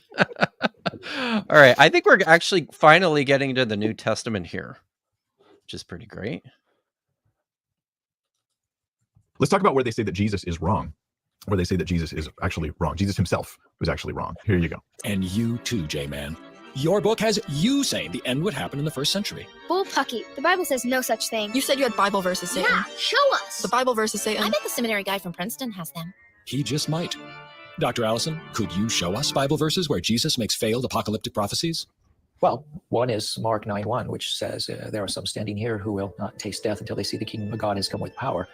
There be some. So, sorry, I just wanted to pause, because I'm super excited. In like 2 weeks, I'm gonna be on a stream, over on Myth Vision with Dr. Dale Allison. So I'm pretty excited about that. I know this is old hat for you, Jen. You and Dale Allison probably like hang out all the time and everything, but it's fun for me. Yeah. Was I supposed to comment on that? I don't. That was it. We've never actually met. Just a and What's that? We've never actually met. He and I, and No, really? no, really, yeah. Oh, wow. And Okay. it's funny because I haven't read much of his scholarship just because it hasn't been in my purview, but what I was Yeah. focusing on, and I just have one anecdote of Newer Testament scholars kind of arguing about the arsenokoites, this, how do we translate this term that ends up being translated as homosexuals, and that he and my buddy disagree, and so I haven't looked into all of that, and it's okay. And I'm like, yeah, this is the thing. We all have different thoughts about these texts, what they meant at the time. We have very little to compare it all with, and that's all I have on Dale Allison. So I'm like, yeah, I'm just open because I know he's doing important stuff, but it also makes me a little nervous that he's at Princeton, and I'm like, wait, is he still there? Yeah. Anyway, I'm like, yeah, probably gonna not agree with him on everything. So there you have it. There you go. Yeah, There right. you go. There you go. God, come with power. Ooh, and what happened next? As would become something of a pattern for Christian people going forward, nothing happened. Nothing happened. That's how it ends. So this idea, though, that Jesus, guess what? This is not new. This is, again, standard argument. They're right about that. But standard argument doesn't mean uncontroversial, totally agreed on by everybody, and Christians who are even scholars have no pushback against it. Let's look at the verse that they quoted, Mark 9:1. Truly I say to you, there are some standing here, some, okay, not all, some, who will not taste death until they see the kingdom of God after it has come with power. Interestingly, the idea is they're still going to die, whereas in the final kingdom, nobody's dying. So what is this talking about? I don't know. What happened next, they said. They said nothing happened. The scholar that they had says nothing happened. Well, verse 2, next thing that happened, after 6 days, Jesus took with him Peter and James and John and led them, so some of those standing there, and led them up on a high mountain by themselves. And he was transfigured before them, and his clothes became radiant, intensely white, as no one on earth could bleach them. So there's something supernatural about his appearance. And there appeared to them Elijah with Moses, and they were talking with Jesus. What is this? Is this like maybe, I don't know, the kingdom of God coming with power, with Elijah and Moses talking to Jesus in a glorified state? Is it, Mike? Is it? That's what they were expecting, right? There it is. Kingdom, guys. Everything's good now. Here, guys. It's come with power. Right. Well, so, sorry. No, go ahead. Jen. No. I was just gonna say I don't have a whole lot to say back to all his New Testament things, because I'm like, right, because you're starting with these premises and these ways of reading that I just don't agree with. And so and it's interesting too, because I found myself kind of getting pulled back into that way of thinking a little bit. I'm like, oh yeah, I remember how powerful this can be, all the Paul and all the blah, blah, blah. I'm like, yeah. So if let's posit that a Jewish man named Jesus in the first century made that comment about the coming of the kingdom of heaven or coming with the kingdom of God, what did he mean by that? Right. And I think I understand that differently than Mike Winger does. And so that is where I'm going to start. And we're going to have a very different way of handling the fact that maybe the synoptics pair these two stories together. Right. That writing of that gospel comes a couple decades after of having this tradition that Paul has started. You know, like I go back to Christian origins. I go back to what are these texts doing? You know, they're coming out of a reaction to Paul's ideas. The gospels are written after all these ideas come along. And so they're reinterpreting these concepts, such as the kingdom of heaven or kingdom of God. If a Jewish man named Jesus made that reference, I don't think he had a spiritual thing in mind. I think he had a very real, tangible kingdom, overthrowing Rome, having something to do with taking care of the people at that point in time. And that would look like getting Rome off their backs, I think. And it would look like getting the corrupt in their minds, right? And I would probably, I mean, as far as I know, right, corrupt leadership who are in collusion with Rome out of leadership and replacing them with more righteous Jewish leadership. Like, I think it's a kingdom, not spirit. And the spiritual reinterpretation of the whole message. Thank you, Paul. Right. So that's my response to that. Excellent. Happy for you, Mike. Like, and you can look at this is the first verse of chapter 9, but you can look at the last verse of chapter 8, the verse right before, and it talks about the Son of Man being ashamed of these people when he comes in the glory of his Father with the holy angels. Like, it's clearly the same reference. And you can go to the Olivet discourse in chapter 13, where he again says, this generation shall not pass away until all this come to pass. And what are they talking about there? That's like explicitly the second coming. The stars fall from the sky, the sun goes black, the moon turns to blood. God comes in the clouds of power and great glory with the Son of Man, and everything is coming to an end. It's very clearly referring to the second coming in Mark 9:1. This is pretty pedestrian apologetics here, trying to say, no, it's the transfiguration. That's what it really means. And he pulls up 2 Peter. Like, I think maybe we can just skip to the last one after this, but like he pulls up that passage from 2 Peter, right? Yeah. Which is obviously, like, if you know anything about the dating of the literature and what's going on in the church leading up to this is obviously exactly playing into what Jem was talking about, right? It's a re-spiritualization or a spiritualization of the message. So of course they're gonna start pushing different ideas about what Jesus meant when he said that you will see the kingdom of God coming in power, because it didn't come in power. They were like starting to think Jesus is not coming right away. We need to rethink. We should rethink some of these things. Yeah, this is standard for apocalyptic literature, right? I mean, yes. This is why Second Esdras can look back and say, "Oh man, the fourth kingdom was supposed to be Greece when Daniel went." But you know what?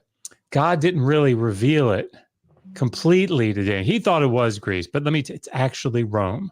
Guys, this is the nature of apocalyptic literature. This is how it works, right? So I don't think we should be surprised at this. And honestly, I think a better interpretive model would be to do something like Stephen Cook up at Virginia Theological Seminary when he talks about apocalypticism as an Anglican, right? Like he explains, he embraces the nature of the genre. And just as this is how God works through apocalypticism. There are other ways to do this besides fundamentalism, guys. There are other ways. Well, and I just think it's great that Mike here actually admits that his theology is that the kingdom of God came not with Jesus's resurrection or crucifixion, but with the transfiguration. And I think that's just like, I don't know off the top of my head which heresy this is, but it's definitely a heresy, because he has just completely removed the resurrection from the equation there. So I like it. It's good.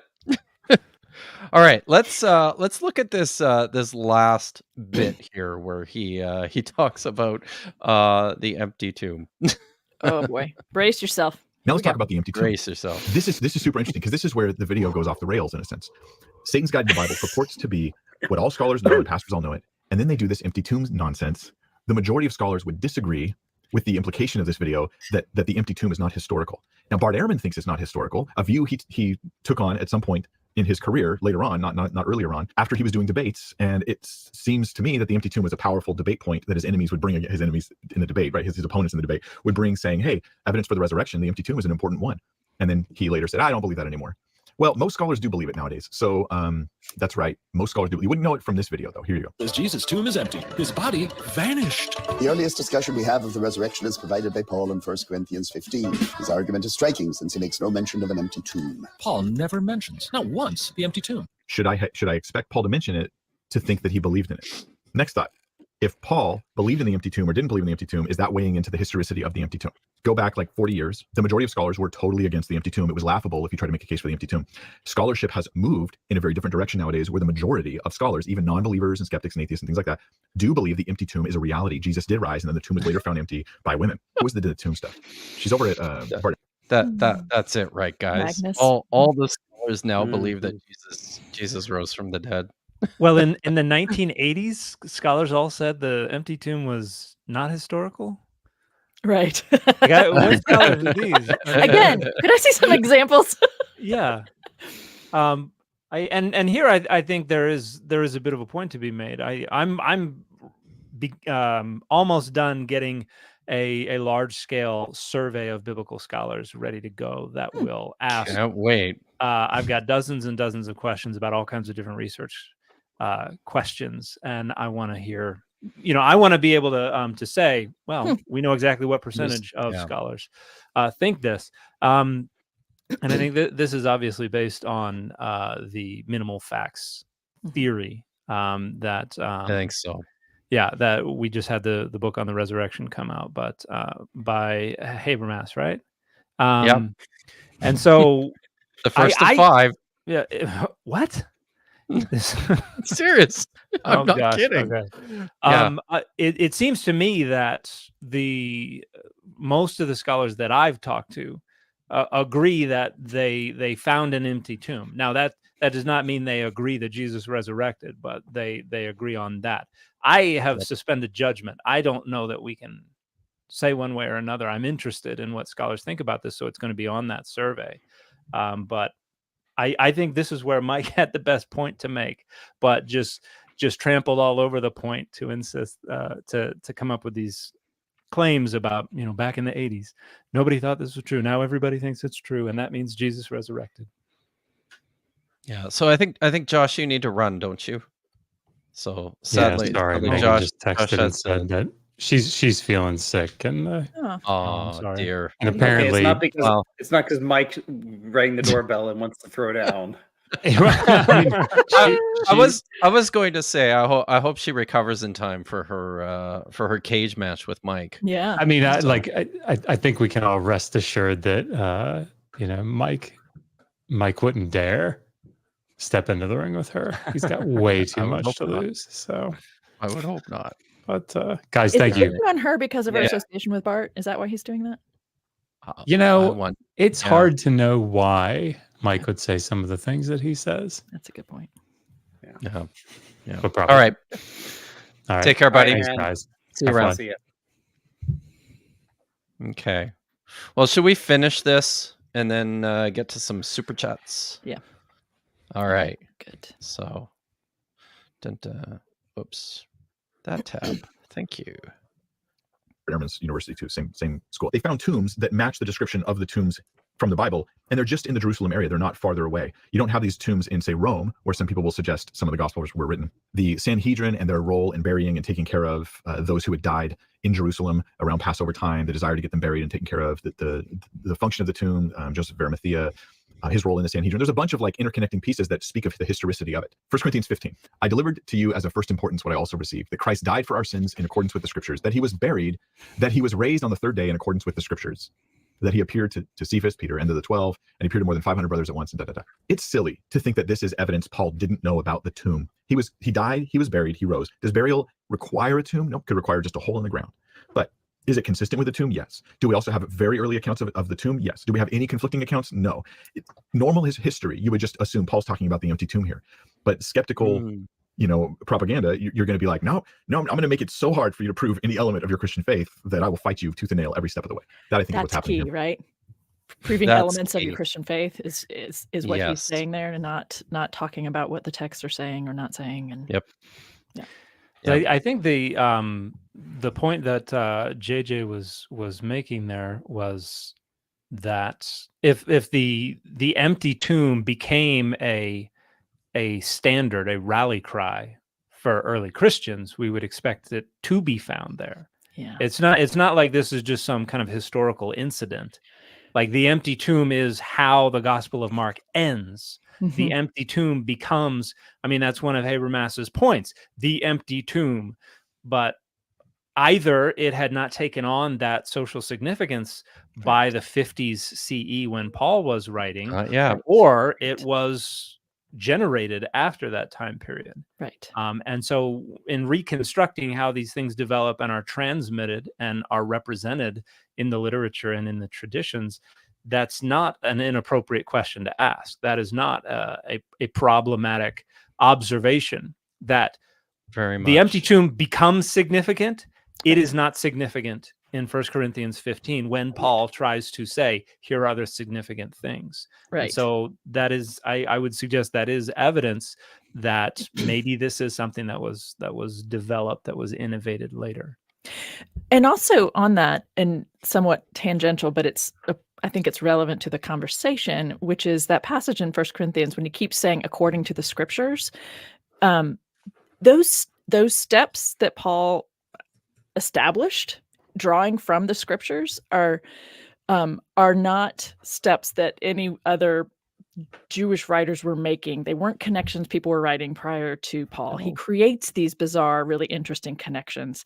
And so his use of according to the scriptures, okay, it's really creative and it's not a logical thing. But if you don't know that, if you don't know that Paul isn't following the way Jews have been reading and expecting things to happen for centuries, then it sounds pretty impressive. Like, wow, this is in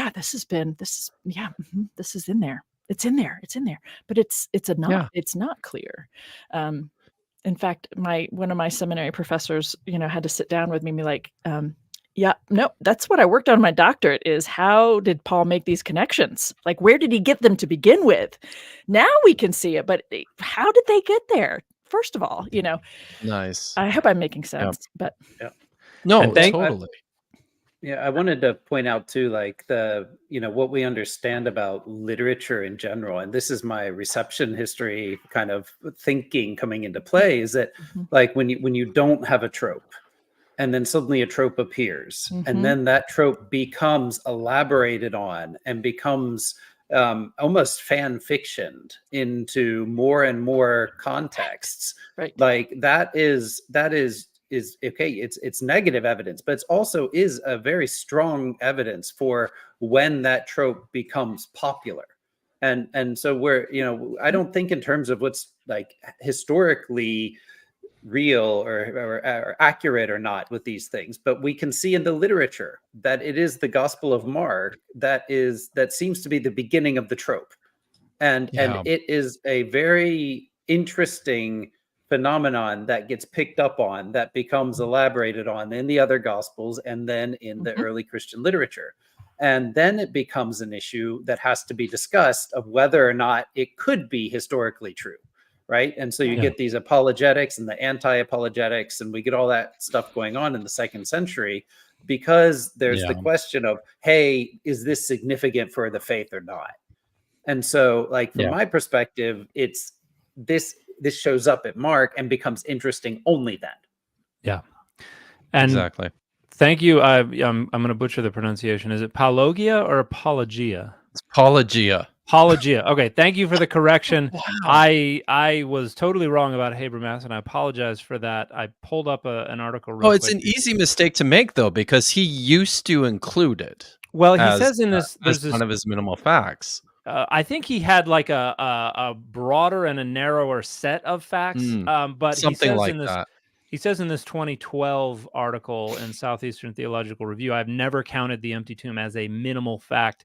He does talk about how it's something he talks about, but his polling says that between 2/3 and 3/4 of scholars accept the historicity of the empty tomb. And for him, that was not enough to consider it one of the minimal facts. So I was wrong about that, and thank you for Apologia. For It pointing that happens. Sometimes Dan is wrong, guys. And now we're going to start calling him Apologia. And nothing he says is right or true. Yeah. So nothing. Everything is wrong. Nothing makes Apologia Can't feel trust more him for special anything. when people mispronounce it Pologia. I wanted to help Mike out a little bit here. He mentions the fine work of Jody Magnus. He does on burial customs. In fact, and she's published widely on this. Like this is a good book here that she has written, where she talks about this among a number of other elements of Jewish daily life in the Second Temple period. And the way this works, the way the argument goes here is that Jody argues quite strongly for the plausibility of this idea that after Jesus was crucified, because of the High Holy Day, his body was removed and put into a tomb temporarily, right? This is the argument. So she's basically saying, yeah, the Gospels, like, this isn't a crazy idea that Jesus was actually put into a wealthy man's tomb. And she stops there, right? Like, importantly, this is what she's a scholar. She's an archaeologist. This is what we do. You follow the evidence and you make a point. Importantly, Jody also, unfortunately, has to clarify in her book, guys, I'm not saying I think Jesus rose from the dead here.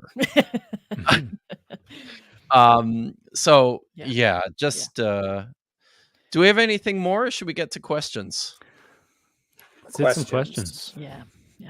All right. So listen, we have and I'm just going to turn this over to Dapper Dinosaur here, but I wanted to point out that we've got 700 people watching this stream. I've never had this many people watching my channel at the same time. I don't know about you guys, but this is pretty incredible. It's really fun. All right. Why are you laughing, Matt? I just have never had anyone watch a live stream. Oh. So it's, I just need the clarification. Yep. I'm just thinking I think I've had 35 or 36 at one point. I'm very impressed. This is great. Yeah. What do you got for us, Dinosaur?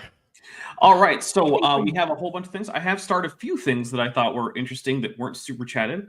But first up, we have Heathen Queen for $4.99 US saying, no question, I'm deep in the book stacks here in Chicago. Just wanted to say Winger is the worst. Keep up the good work, friends. You keep up the good work, Heathen Queen. Heathen Queen. Good luck in your next semester. Yeah. Get that bread. All right. Jay Pasek, I'm going to go with. If that's not how you say your name, I'm very sorry. How many times has this panel criticized Mike Winger? I'm thinking this isn't the first time. It's the second time. Yeah. There you go. Yeah. It's part 2. Yeah. Of 2. Of 2, yeah. Of 2. This is it. Yes, yeah. At least for that article. That. I mean, video. I guess until Mike says something else stupid, right? Okay, so it's part 2 of Infinity is what you're telling me. We can't cover them all. Icopod for $10 says, just saying hey with a wave emoji and showing some love. Dr. Kill, Matt, Dan, would love to have you on for an interview. Just to clarify, I just interviewed with him, so he wasn't leaving me out. Just I assumed that I had a really lovely conversation with him. Yeah. Oh, excellent. Yeah, let's do it. Let's see. Discovering Ancient History with Pat Lowinger for $2 says, one day I will, quote, fix Josh's use of layers with an eye rolly emoji. So archaeologist in the house. There you go. Let's see. Constellation Pegasus for $19.99 says, anyone here read the Rashi commentary on Leviathan and Genesis, originally a male-female pair, which God had to kill the female? If not, the earth couldn't exist. Never read anybody bring this up before. Wow, that sounds... I haven't. I've read very, very little Rashi. I don't know about you guys, but that sounds amazing. I have glanced off of this at one point or another. This interpretation is interesting, but I think most scholars don't find that it will have much much value for reconstructing the tradition as it existed prior to the medieval period. So, so that's probably in rabbinics. You probably can find some people talking about this a little more, but not in my field. Yeah, just I mean, just so people are there. Yeah. I was going to say, so people are clear here. When it comes to doing a lot of the history of the textual scholarship, the rabbinic literature, whilst intensely interesting, is usually just way too late to provide much useful insight into how the text developed and the ideas behind them. There are some exceptions, though, but for the most part, people working in early Israelite religion and Second Temple Judaism, even in early Christianity, the rabbinics are going to be, and particularly medieval authors, are going to be of limited value. All right, Ronan of Stag for $5 Canadian says, "Hello, everyone, and Sláinte for anyone who celebrates." Because it is, in fact, St. Patrick's Day. If you are someone who celebrates, nice. And yeah, I'm going with Sláinte and not the actual Irish pronunciation because I don't know how to pharyngealize all of those sounds effectively, so I'm not going to try. Not even you? Oh my! Wow. I mean, look, I could try, but like, there's also a lot of palatalization, and I'm just like, I don't want to have my first attempt at this be live on air in front of 700 people. Sorry, guys. Let's see. Discovering Ancient History with Pat Lowinter for $2 says, Winger reminds me of Ned Flanders meets Dane Cook with a question mark, even though I think that's just a statement. Hey, I'll go with it. I think it works. Somebody's gonna have to do a mashup cartoon. Yes. Yes. Yeah. All right, Myth Vision podcast for $5 in the US says, serious question, how much of actual scholarship do you think Mike Winger actually knows? Do we think he's even aware of the scholarship? Yeah. That is a good question. He has a master's degree, doesn't he? No, he's got as near as I can tell, he's got he went to like a Cornerstone Church college. Okay. Like it's not as far as I can tell, based on what I've read on his page about his qualifications. He did like an undergrad, some years of something like that. Yeah, okay. But I don't even think at like a properly accredited school. Yeah. So it's entirely possible that he just has no idea.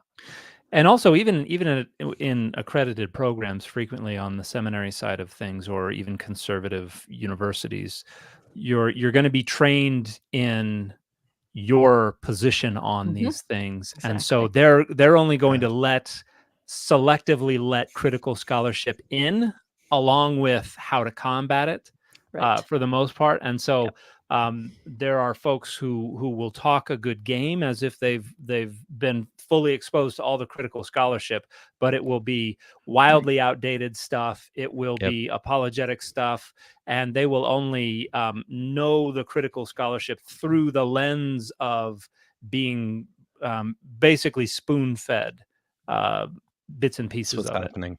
Yeah. I'm looking at his.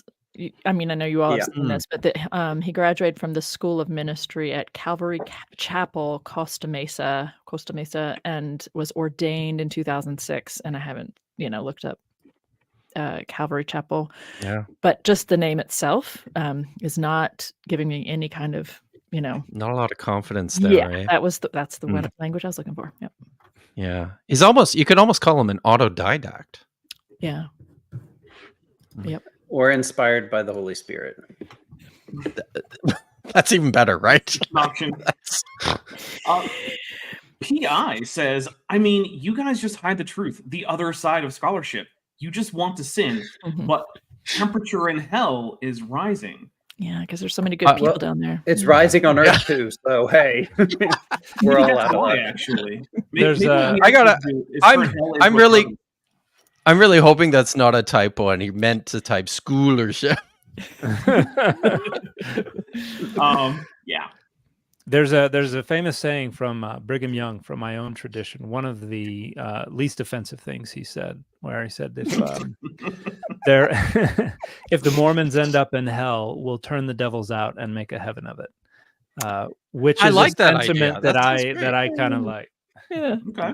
Sounds like that country song that if you're going through hell, keep on going. Oh, Yes. You might get out before the devil even knows you're there. That's right. Thank you, Dan. I have no idea. Full disclosure, I was born into a family of bluegrass musicians and was raised on bluegrass and old country. I know some rebel bluegrass songs by heart still. So that's awesome. Yeah, That's I will accept no mockery of that's the Lord's of country. music. Yeah, No, it is. me neither. I'm dead serious. I don't even pretend to hide it. Yeah. When I was on Deep Drakes, David asked me what my favorite death metal song was or something. I was like, I don't know. I listen to country, and he almost died. Country has been problematic for a while now, but when I was younger, I really enjoyed it. Yeah.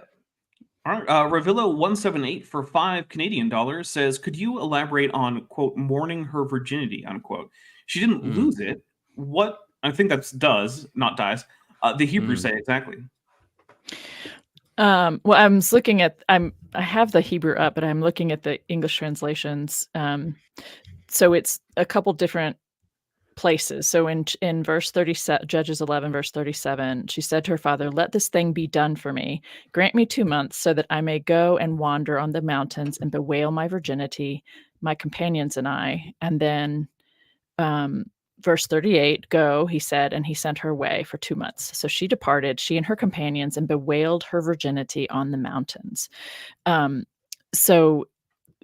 and I think it's good to point out the preposition there is al. So I think bewail or weep regarding or about my virginity is the way to go. Yeah, and didn't look at the Hebrews directly yet. Did you have comments about that, Dan, that I haven't? Yeah, the verbal root there is bacha, which just means to cry, to weep.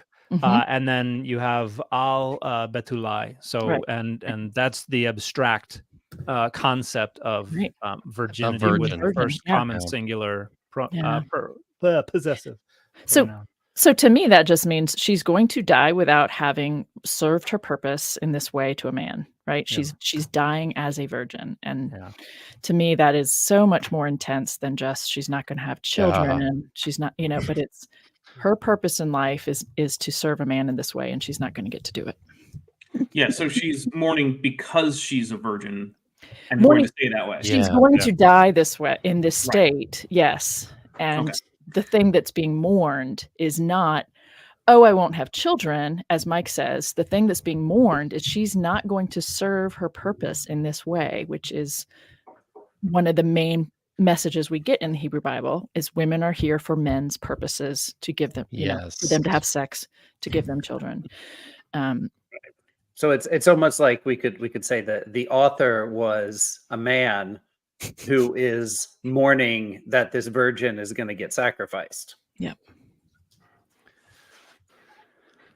All right, Claude Simeon for $5 says, thank you for using begging the question correctly, even though as a philosopher/scholar, it's kind of cheating.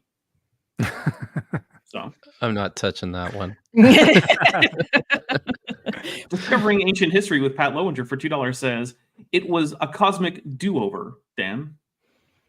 Oh, I remember when I saw that when it came up, and it was, I'm trying to remember what the... What were we talking about? Yeah, I remember, but I don't remember. Oh, that maybe that's the... it was, I do remember. Human it was in sacrifice? Yeah, that was exactly what it was. Because in some later passages, it's like, no, don't do human sacrifice. Yeah. Redeem your firstborn sons. Yeah. Back to PI. Like, these people are... Well, that's something weird phrasing. Like, these people are clearly don't want to even hear about the religious scholar academia, the other side. They just want to sit and read secular scholarship. Why do you guys at least don't answer this? So could you guys at least not answer this? Well, I am a religious person myself. I was going to be I'd let everybody know I was probably going to be late because I had some service things to take care of at my goes my to congregation. church, guys. But then I was told I wasn't needed today, so I showed up on time.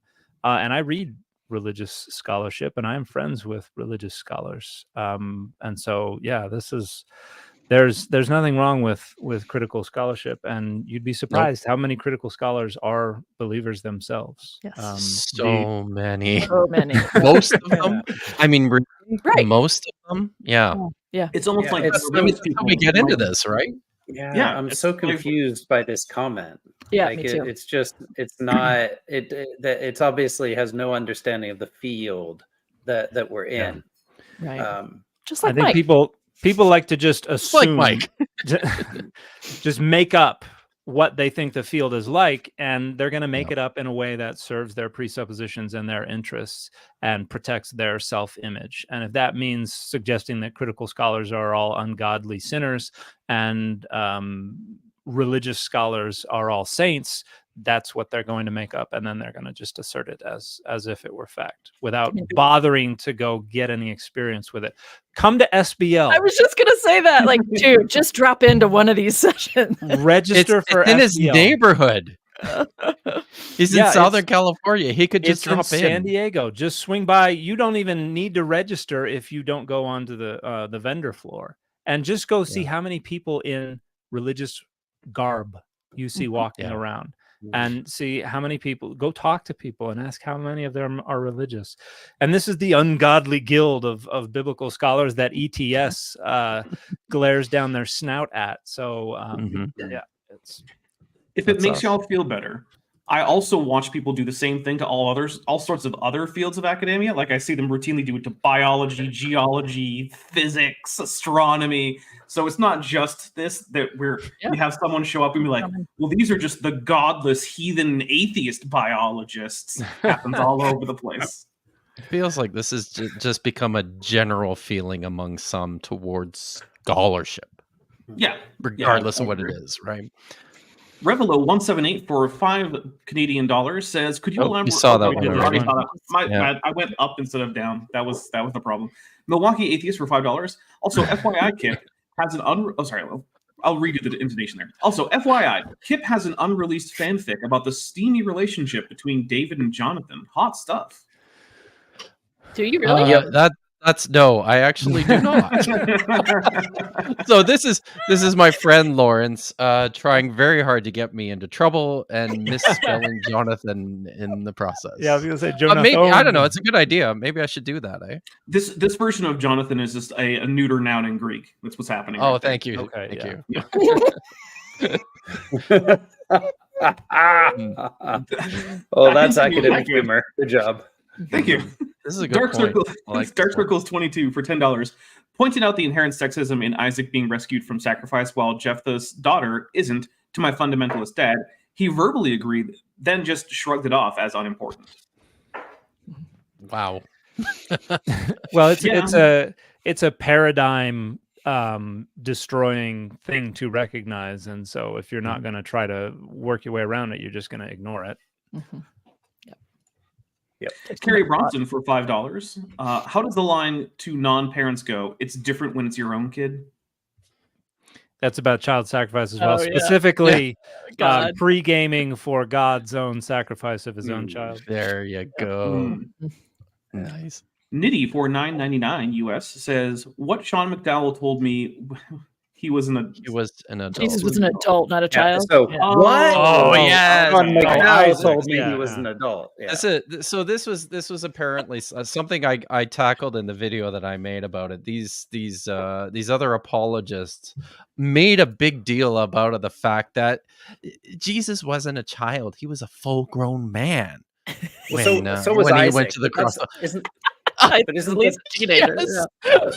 But the Makes it point is okay that or different. I don't know. So human sacrifice is okay if it's only left to adults. Is the message right? I'm But getting here. but this is a point that in some interpretations, Isaac is also seen as an adult. Yeah. Right. And so Yeah. that's one of those important things here. Is I think that's what's coming into play is that there's more parallels. It's not just baby Isaac being laid there helplessly, but that Isaac is this, prefiguration of Jesus because he's submissive and he's making the sacrifice as well. So I think that's where they do it, and that's the play in Hebrews as well, isn't it? Yes, I think. yes. Yeah. So I think it's worthwhile pointing out. I think it's worthwhile pointing out here too. Speaking about the rabbis, when they approached this story about Isaac, there were a few of them who actually said, "Yeah, this happened. Mhm. Isaac died, Mhm. and he was resurrected." Yep. And that the Islamic tradition takes that up as Ishmael was, but he was actually killed and was resurrected. Yeah. Thank you, Nitty, for the comment. Question. Yeah. All right, from Kath for $4.99 US says, "Sorry, Mike, but a ministry degree from Calvary Chapel does not make you a biblical scholar." Does a YouTube channel? I was gonna say, just like a history degree doesn't make me a linguist. Take that. Fair enough. Boom. Dorothy say, "God didn't kill his own son. Can you guys grow the F up? Human beings killed the son of God who was delivered up. Do any of you even read Young?" Which is I certainly not voluntarily. Don't Yeah. Show of hands for Young readers, everybody? No? I No? mean, Okay. I've done I guess it. the answer is no. Oh, okay. Not recreationally. Not recreationally, no, but educationally, it was a hoop I jumped through. It was a long time ago. But yeah. All right. Edward Izanu, I'm going to go with, sorry about that, for 25 of a currency with which I am not familiar, says, "Is the seven-headed dragon in Revelation actually Leviathan, or maybe a symbol of Rome which had seven hills?" It is. I would argue that the imagery there is supposed to reflect both, because what we have in Revelation 12:9, and there's going to be another question upcoming saying Revelation 12:17, doesn't that refer to the serpent in the Garden of Eden, or could it refer to the serpent in the Garden of Eden? And I would argue no. Revelation 12:9 refers to a serpent and a dragon, and there's only one place in all of the Greek Bible where you have these two things coming together, and that's in Isaiah 27:1, where it refers to Leviathan as that twisting serpent, that wriggling serpent, the dragon who lives in the sea, at least according to the ancient Greek translation. And Isaiah 27:1 is riffing on an earlier Ugaritic text that praises Baal for destroying Lotan, that wriggling serpent, that twisting serpent, the dragon with seven heads. And so the idea of a seven-headed dragon is actually found in a number of different societies around the world, but I think that's being picked up in Revelation. So that ancient serpent is not the serpent in the Garden of Eden; it's Leviathan. But it conveniently can also be used as a symbol of the seven hills of Rome. Right. Thank you. For All right. PI sent a €225 super chat that was blank. So thank you very much. PI. Thanks. Yeah. MJR Schneider for $5 Canadian says, "Is Revelation 12:17 a reference to Genesis 3:15? And if it is, isn't that a biblical connection between Satan and the serpent of Eden?" Yeah, so that's where I think that's answered. So there is the connection that is made between Satan and the serpent in Eden is actually made by Paul. Paul, yeah, I believe, right? Where he talks about how I don't know the language that he specifically uses, but at one point he says, "You will the God of the God of peace will soon crush Satan underfoot." I've always taken as an allusion to Genesis 3:14. It's 3:14, isn't it? So, but I think Paul has that in mind, at least, while he's writing a lot of this. But Jen, you may have. It's bad. I'm not up on the. I don't like Romans 16:20. That's what I was looking at. Yeah. Oh yeah. Okay. I think there's another reference, like when he talks about the woman being deceived. There's a reference. I think. I don't like his interpretation of Genesis 3 in general. Like he's misreading. Yeah. Yeah, 2 Corinthians. Yeah.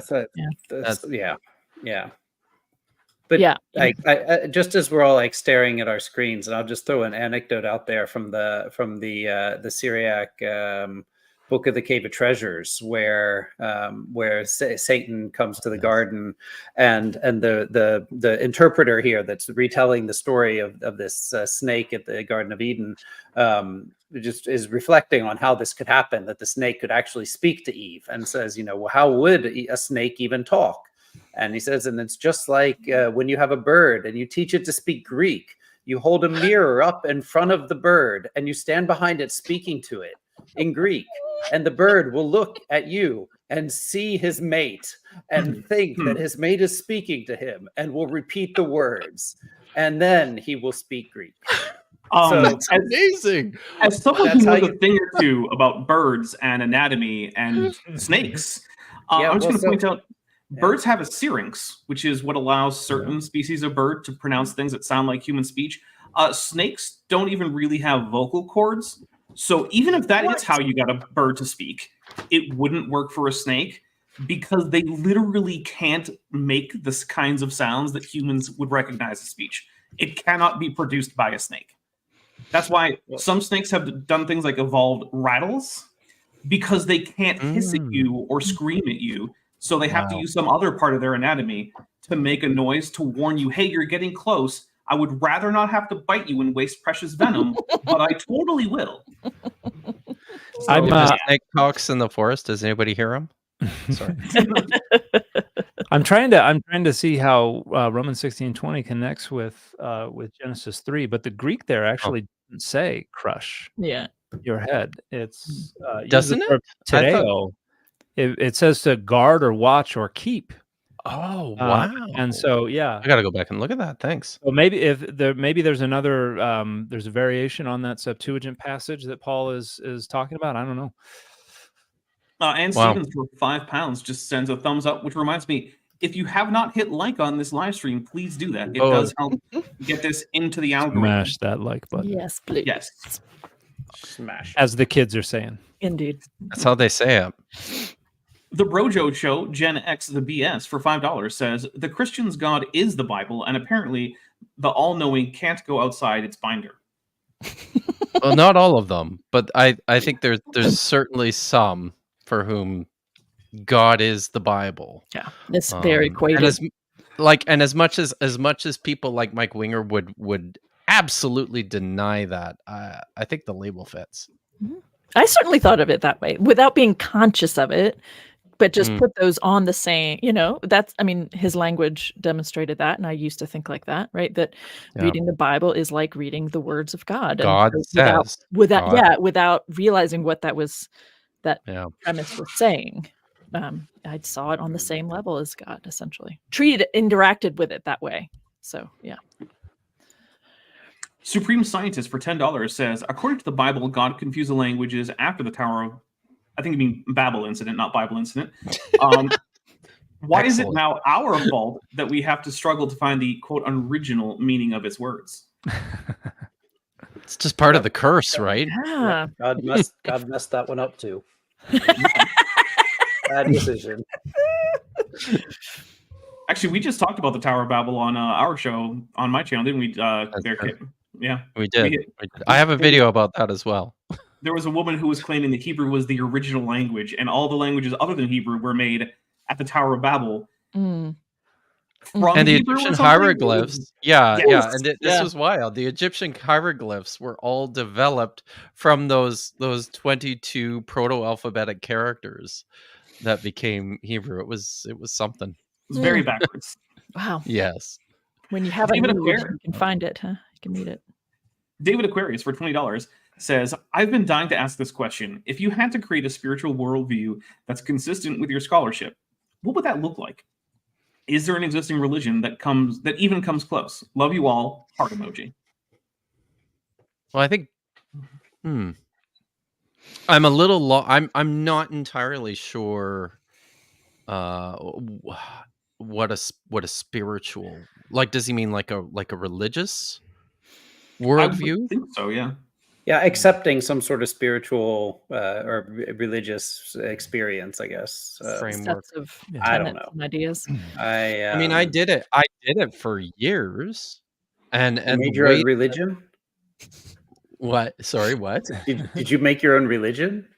No, not that. But I maybe I think on some level we all sort of conceptualize this to make it work for ourselves, right? Like for years, while I was still a confessing Christian, I organized my own worldview in such a way where I could accommodate my critical scholarship while I attended an evangelical church. There's strategies to do it, right? Like it's.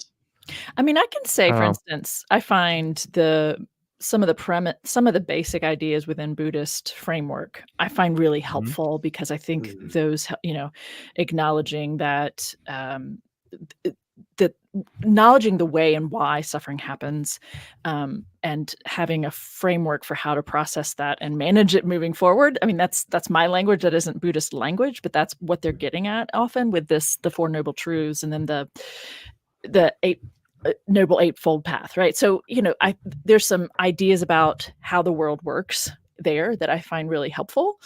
And then I move on to other things that I've learned along the way. So it would be very, science and human studies friendly, and like how do things around morals and ethics and things like that I've picked up along the way from various perspectives. So I don't know, but that's my 2 cents. Okay. Well, I do have a religion that I would support. It would be Apollo Dionysianism, which would be it's called drinking wine in the sun. And that definitely underscores your scholarship. Yeah. My scholarship would consider that a pure reception of the great myths of so. And this is really out of bounds for my social media participation, but I'll just say that in the period of my most acute kind of spirituality, to speak of spirituality apart from like religious participation, I would have said that whoever was born of the union of Dave Matthews and Jewel would be my Messiah. So you can probably date that period in my life pretty accurately just based on that. So nice. So good. Dr. Clark Van Gilder says for $4.99 US, what's the pay-per-view fee for the Winger v. Lewis fight tonight? Or sorry, fight night. There we go. Take my money now. Yeah, mine too. That's Megan Lewis, not Lennox Lewis. Yes. Supreme Scientist for $2 says, how confident can we be about what Jesus said?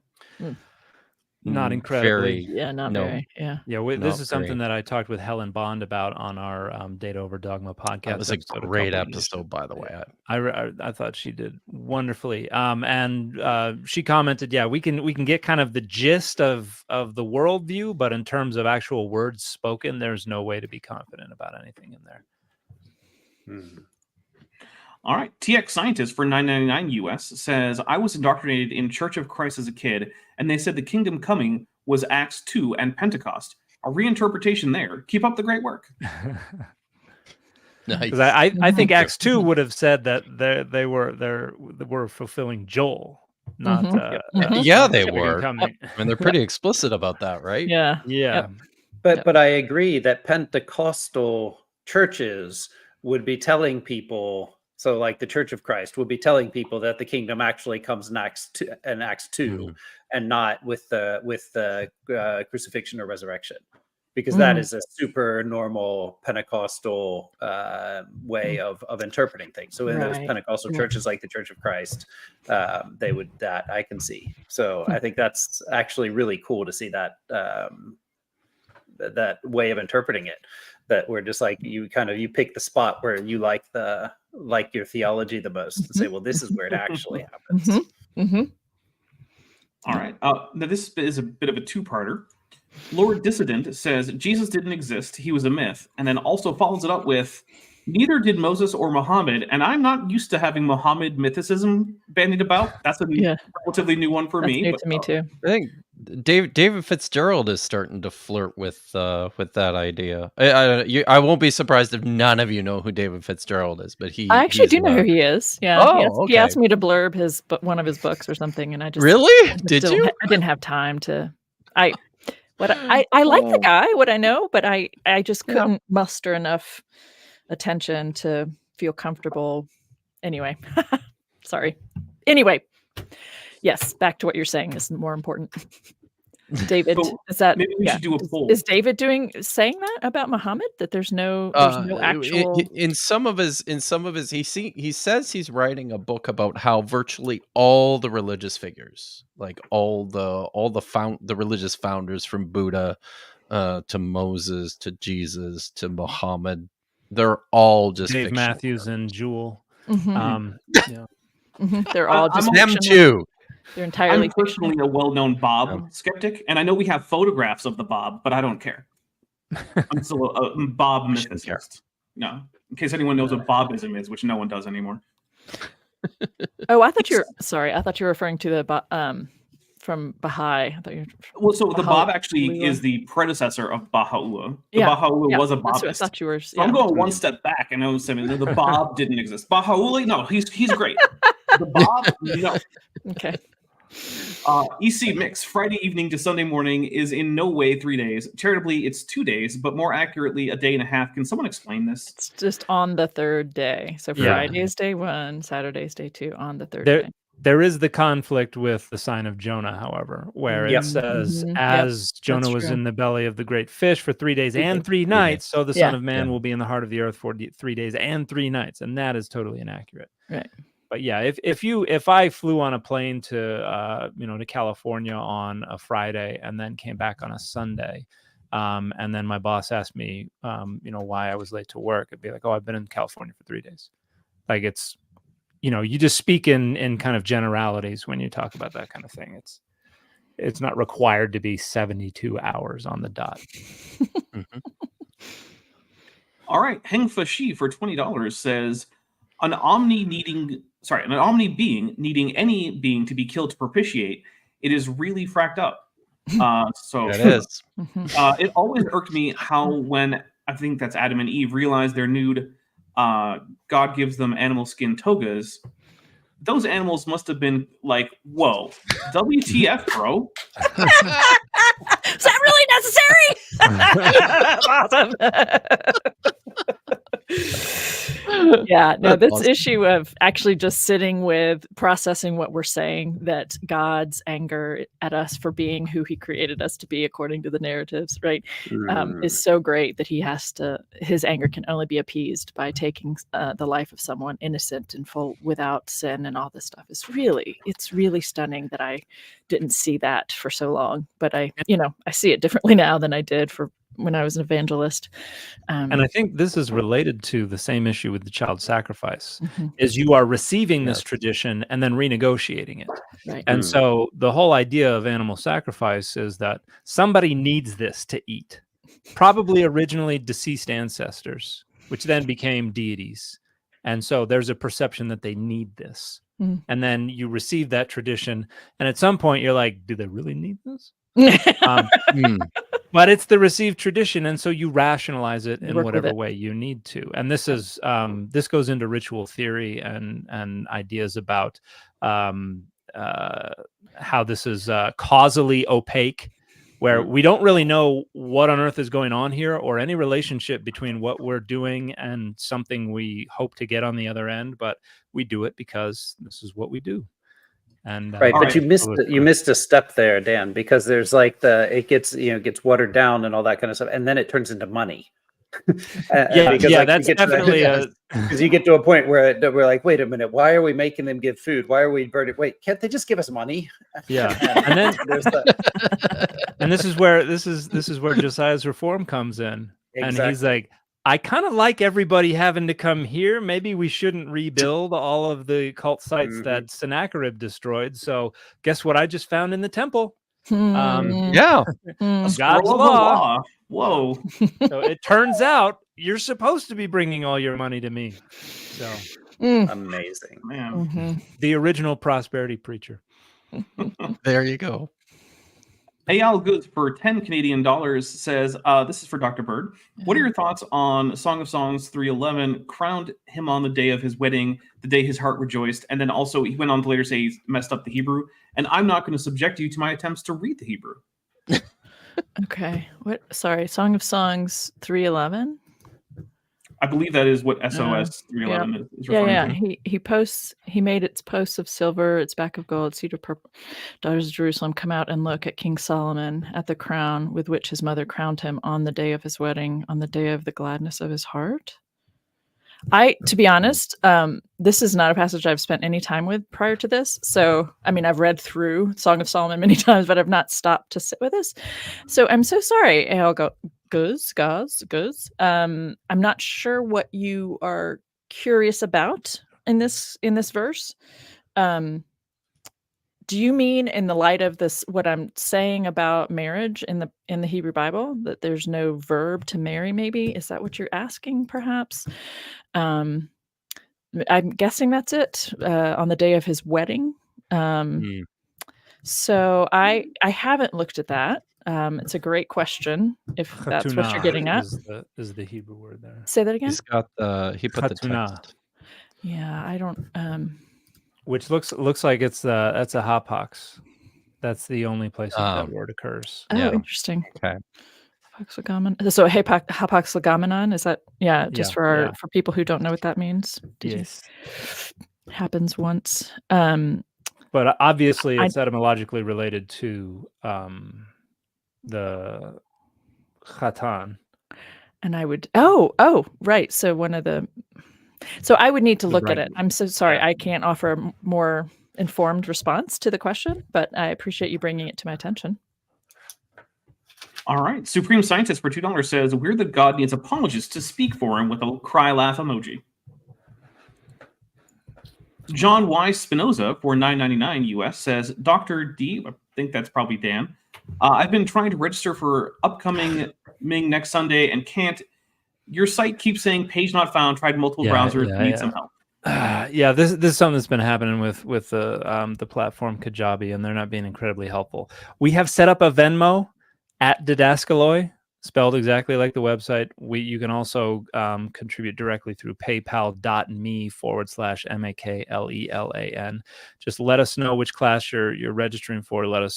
And give us an email address, and we'll manually register you. So sorry, apologize for that. I keep contacting Kajabi, and they're not being incredibly helpful. So we are looking for alternatives. But in the meantime, that's our workaround. All right. Hard Work for $4.99 says they've criticized him 666 times. So there you go. It was only 616. I wish the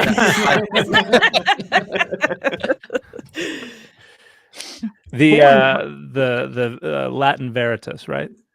That's right. Yeah.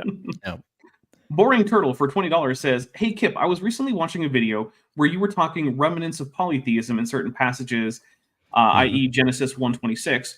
I was wondering if we see a transition from less to more monotheism from older to newer manuscripts. So I used to think this was probably the case, and I am seriously reconsidering a lot of that moving forward. And actually, Dan has done a fair bit more work on this kind of stuff than I have, and I was excited about the virtual conference that you guys have upcoming, but I'm now disappointed that I'm going to have to wait. I can probably get you a Zoom link. Oh, that'd be great if you could. Yeah. Brown University. Do you want to say something about this? Do you want to say something about this? Oh, about the conference? About the as I understand, as I see it, the transition from less to more monotheism from older to newer manuscripts. I am an advocate for not finding monotheism. Well, at least not imposing monotheism anywhere on the Bible. That this is a post-biblical philosophical innovation and framework, and so it harms our reading to read the Bible through the lens of monotheism.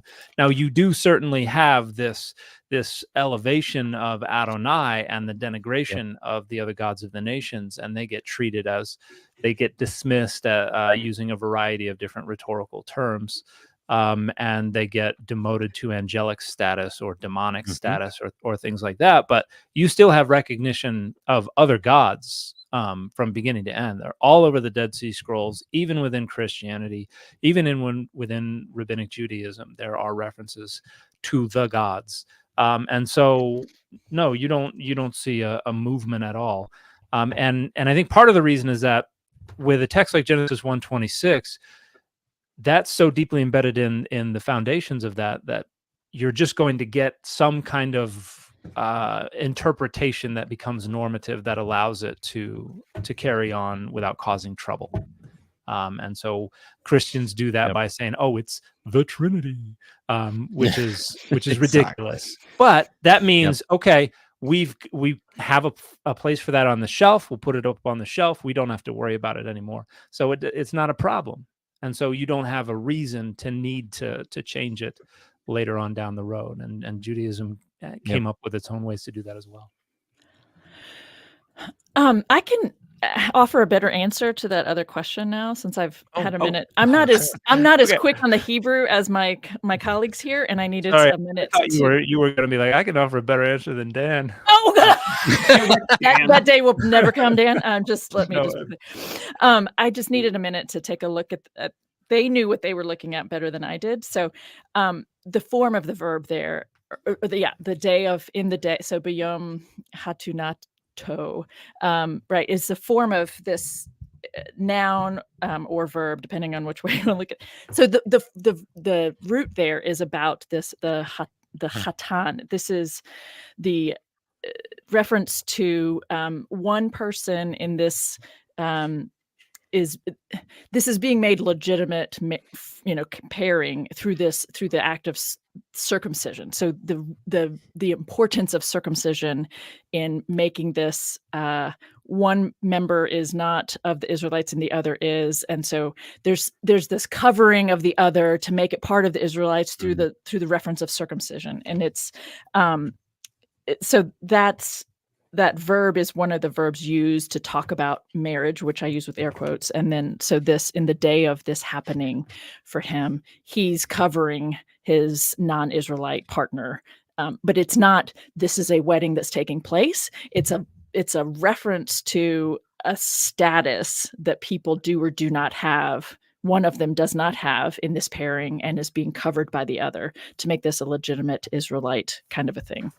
And so that, again, is an example, in my opinion, of that's a hard thing to represent briefly. Like, I'm having a hard time describing it. And so there's a shorthand being used to say in the day of his wedding. But that's not what I read in the Hebrew language there. And that's a choice they've made. And probably most English translation committees or, translation committees that come up with English are going to use that, because it's really hard to get at what the word is saying versus what it's ultimately pointing to is what we call a wedding, right? So I hope that's helpful. Michael Apple for $10 US says, seriously, admit it. You just want to sin. Don't we all? I just like the whole category. I don't know if they're being serious, so I just wanted to say that. Like, I just have let go of the category of sin, and I find it so harmful and harmful, unhelpful, all kinds of things. And I'm assuming Michael's being playful, but it's come up a few times, so I just want to be clear.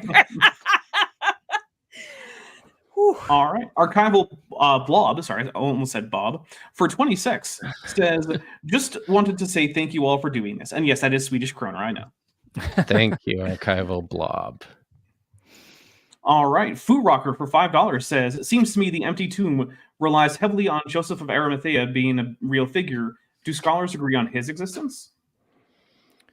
I don't think so, but I'm in fact, even in that book that I showed you from Jody Magnus, she mentions just very briefly that this could be a real guy, but not necessarily. And even in the absence of an historical Joseph of Arimathea, this doesn't even really necessarily detract from the idea that an historical Jesus might have been laid in a new tomb. But it I would say that the premise of the empty tomb does not actually rely that heavily upon the idea of this guy being real.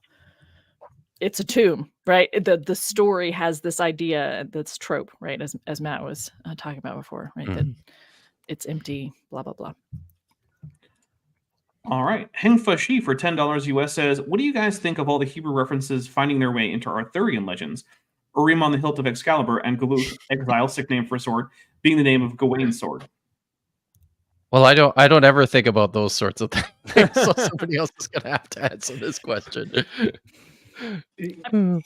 For me, it's like, why are there so many cities in this country named after biblical towns? I mean, like, because people find it's fond to them, right? It's important to them, so they're going to play with it. If that is a literal reason, like connection that's being made for the writers, Yeah, I think it is. I mean, we know that in already the Venerable Bede knows about the Hebrew chronologies and is using is maybe not using Hebrew sources per se, but knows about the Hebrew Bible and the differences with the Septuagint and those kind of things. So we know that these traditions have made their way all the way to England in the 8th century and stuff. So it's not surprising that we find find early English legends making use of Hebrew stuff. And one of the chapters in my book on the names of the wives of the patriarchs is about the names of the daughters of Adam and Eve that make their way into, like, from Syriac. So they're given in Syriac probably in the end of the 6th century. These names are made up, and they make their way all the way into the vernacular Bibles of the Middle Ages in English, French, Dutch, German, Old Norse. So these names show up there, and so it's one of the things is just tracing that reception history of these names of the daughters of Adam and Eve that do find their way into the weirdest places that you wouldn't expect. And so, like, the way these traditions dance around, and especially names, or these kind of like Urim, it's exactly the kind of thing that you would imagine would show up in a popular religious expression somewhere. You reminded me of a short story, which is when I was in college, I once used for a final paper as my primary source some Anglo-Saxon text that went back to the Venerable Bede. And so my professor had to call me in and kind of demonstrate that I was actually capable of using an Anglo-Saxon language source for my final paper, because he was a little skeptical about that. So that was fun. Nice. It turns out history professors are actually really impressed when you can use a language that they don't know that's historically relevant. Yeah. Nice. Oh, dear. Not a linguist. You don't have to be a linguist to have taken, Old English earlier that semester. That's touche. Which is exactly what happened. Grigory Gahan for $6 US said, started working through the SBL Bible or Study Bible. Sorry, where would you recommend laypersons begin who are pursuing the interest but not in a formal setting? Like the interest of biblical studies.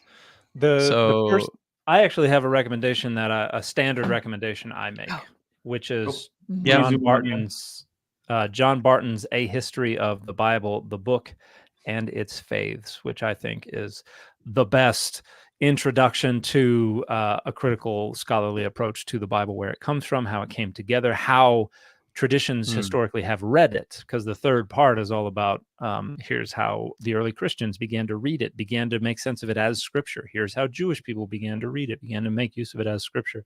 And so I think and lots of wonderful references in there. And so with a good study Bible and that history of the Bible, I think you'll be able to find and identify things you want to go chase down. And that's a good foundation for pursuing whatever the precise route you want to pursue is. All right. So next, Satan's Guide sent in 3 super chats for $9.99 that all had mostly the same message. And I think what's actually happening is he was going through and fixing typos. So what I'm going to do is show the typo. Yeah. Satan's Guide for $30, minus 3 cents, says, unhumbled by these videos, Vidiosos. Yeah, yeah. Vidiosos, okay, fair enough. You need to do another correction there. Well, one of the other ones had videos, so Unhimbled. Unhimbled. Well, praise public-facing Value scholars blah, so blah. needed. So, let's see. So valuable, so needed. There we go. There we go. Between them all, we got a full super chat that was free. So, and this is so amazing because text critically, we could say that we can find the original text. We can by figure out picking- what's going on, right? But then as manuscript scholars, we would all say that there's no one. There's no original- text here. Yeah. There's no chat. All right. But we get to the point of his. We know the meaning. We know what his point is, right? That's what matters. Philistine for $50 says a little something to keep y'all in unleavened bread with the little. We're either going with the blessing hand gesture or the live long and prosper hand gesture. I'm not sure. I feel like that's QQ for you. Would Jesus have believed in things like souls or even heaven? And thanks to all of you for the true and rising value of your scholarship and engagement. That's fun. Dan, Dan wrote the book. Dan wrote the book on it, so I think he. Well, I wrote a book on this as it relates to the Hebrew Bible, but also there was a little bit about the New Testament. Yeah, I think that early Judaism did believe in something that was kind of parallel to what we think of as the soul. They thought of a locus of agency, of cognition, of emotion, and things like that was separable from the corporeal body, and that constituted the person, and it was situationally emergent and different. And so Jesus probably would have thought of something like that. The Jesus we see represented in the Gospels is sometimes a little more philosophically oriented, sometimes a little more like ascetically oriented. We get a few different representations of Jesus, but a first century CE Galilean apocalyptic itinerant preacher probably would have had a concept of a soul. Heaven probably would have been a little more up in the air. You don't really get the development of concepts of postmortem punishment and rewards until just a couple centuries earlier in the Greco-Roman period. And so that's still developing. And I think a lot of people would have thought that heaven was going to be just a paradise on earth kind of thing, until you get the more philosophically sophisticated developments going on after Jesus's life. That's just my I think in Jesus' time, one of the important things that we should be wary of is the fact that that for Jesus and for the earliest Christians, the kingdom of God was a real tangible thing that they were expecting, to take place on earth.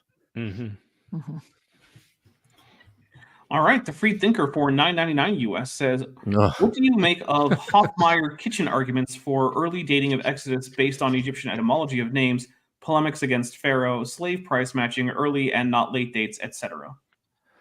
Well, the slave price that we find in the Covenant Code is almost identical to Hammurabi and all the other things from over 1,000 years before. So that's not a huge get there to say the prices are the same. The prices stayed the same for a long time. And the etymology of names, I mean, this stuff is being written when Egypt exercises quite a bit of hegemony in the region. And so it's not a huge surprise. And has for a long time, right? Hezekiah's the seal and the impressions belonging to the king from Hezekiah have scarabs and uraeuses on them. So this is in Egyptian territory. So it's not a surprise. Are you saying that people can be familiar with more than one language that's around them at the time of their life? And cultures too, right? Like there's cultural exchange going on. Okay. All right. The People's Venus for $19.99 US. It's a W. Get your minds out of the gutter. Come on, people. They wanted us to laugh. That was we're the all point. old enough that we saw Friends, right? Says, hello, it's lovely seeing all of you together. How do you as individuals and as a collective guard against interpretive frameworks or scholarly consensus from being a dogma within the critical scholarly community? Yeah. So I mean, that's a good question. Yeah. And this is something I worry about an awful lot, and particularly in the way that I engage with and then represent the scholarly consensuses. And this is one of the reasons that I think we need apologists and we need more conservative scholars, because we need people to push back against us and to that's grist for the mill. That compels us to strengthen our arguments, to consider other possibilities. And so I think that's all necessary friction. And without it, it does become more dogmatic. But I think the main key is just constantly being self-critical and constantly the academy has to keep reevaluating these things. And I think the academy does a really good job of that. I mean, it's not flying off into left field as much as some people try to make it sound like it is. Well, it's the opposite, I would say. Like that's so. I think for me, he said personally and collectively. So personally, I think this is a really big deal because it's really easy for the things you work with every day to not get stuck on the idea that there's a consensus, because you realize that everything you read, everything you're doing, you're seeing people are always challenging the consensus. And so that's what research is kind of taking the consensus and saying, well, what about this little piece, or what about that little piece? And occasionally someone comes and says, we have to throw out the whole consensus because now we have enough of these little bits and pieces. And we that's what scholarship is. But the problem is when it's not your field. And so, like when you're really into something, you're reading all the stuff, you're in it, you're aware of what's going on.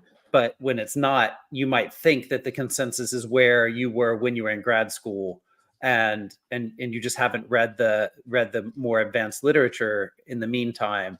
And that's where it can become dogmatic, because you don't have you don't have anything to strengthen or to argue for, and you just say, well, the consensus is this or that or the other.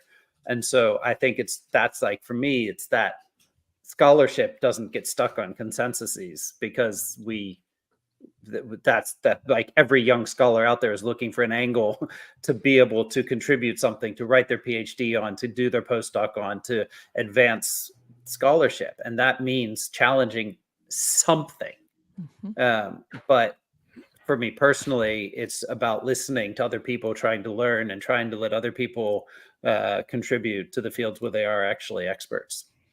Yeah. And I think that's something that frustrates me to no end when people say, oh, the academy is just writing dissertations to prove that everything everybody already agrees with is true. It's like, you know absolutely nothing about the academy, because you can't even propose a PhD without saying you're going to change something. Yeah. So I'm gonna have to just say here, we could probably only go for about another 15 minutes or so. There are a pile of super chats, so if we can just blitz through these quickly, and please, people, stop sending them in, because we got to get going. All right, from now on, all responses 5-second max. Here we go. Ready? And only super chats. Olive Blake, $4.99. Yes. Do you think critical scholarship has a PR problem? Also, how long do you think until the conclusions of scholarship are widely accepted in the United States? I think we're working on that. I think there is a bit of a PR problem, and I think we're doing what we can to try to make it more accessible. Of these. Yeah, more of this kind of stuff. Sorry, guys. No, I agree. All right. Kyle Pratt for $4.99 says, my headcanon is that Jephthah's daughter and her companions had a 2-month or why to mourn her virginity. Yeah. Yeah. That was also, that's one thing that I've wondered about reading that text is what does it mean to go out into the woods or into the wilderness to mourn your virginity? Did that mean to live it up for that period of time? I don't, but I don't have any other reason than my headcanon, like Kyle Pratt says. I haven't ever looked into it, but I've thought that same thing. And this is also probably just some dude making up the story. And so, yeah. Yep. Robin Webster for $2 says, appreciate all the work. Thank you, Robin. And PI returns with a €2.25 super chat to say, love your content. I follow all your channels, even though apparently everyone here is going to hell. Supreme Scientist for $5 says, the Bible says his servants will serve him, Revelation 22:3. Am I wrong to consider this slavery in heaven? Curious what scholarship says about it. I agree. 2, 3. I mean, yeah, I think that the servants is usually slave in the Greek. Yeah, doulos doesn't have a whole lot of difference from slavery there. Yeah, and that's a repeated ideology that you should be a slave to Christ. Throughout the New Absolutely. Testament. Yeah. Yeah, early Christianity buys it. It's Paul yeah. calls himself a slave of Christ. So one interesting thing is, for a while I was attending a church whose primary language was actually Arabic, and a lot of the times doulos in Greek was translated as abd, which is cognate with eved and just means slave. Oh. Yep. So that's at least how some of the Arab Christians are thinking about it, and those translations go back quite a ways too. So it's a long-standing thing in Christianity in a lot of different cultures. Wait, well, that's what the name Abdullah means, right? It's, Abdullah means slave of God. And then all the other things that you have, like Abdul Rahman, those are all the 99 names of God that are stereotypical names in Arabic. Wayne Wright, Christian thinker and heretic, for $20 says, does the argument in Hebrews 10, 1 through 10 have real theological issues? Psalm 40 in most Bibles doesn't read that way. His whole argument is based on the way the Septuagint, I think, renders it. Which ones occur in the Septuagint or Hebrew? Boy, yeah, I'd have to get into it.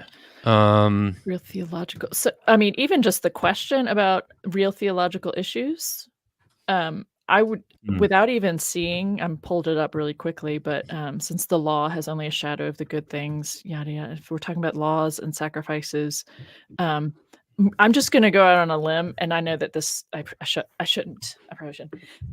There's a lot. There are a lot of theological issues in the Book of Hebrews. Period. It's highly anti-Judaic. It's highly X, Y, and Z. I mean, it's just a very, in my opinion, very biased and strong opinion. It's a horrific book in general.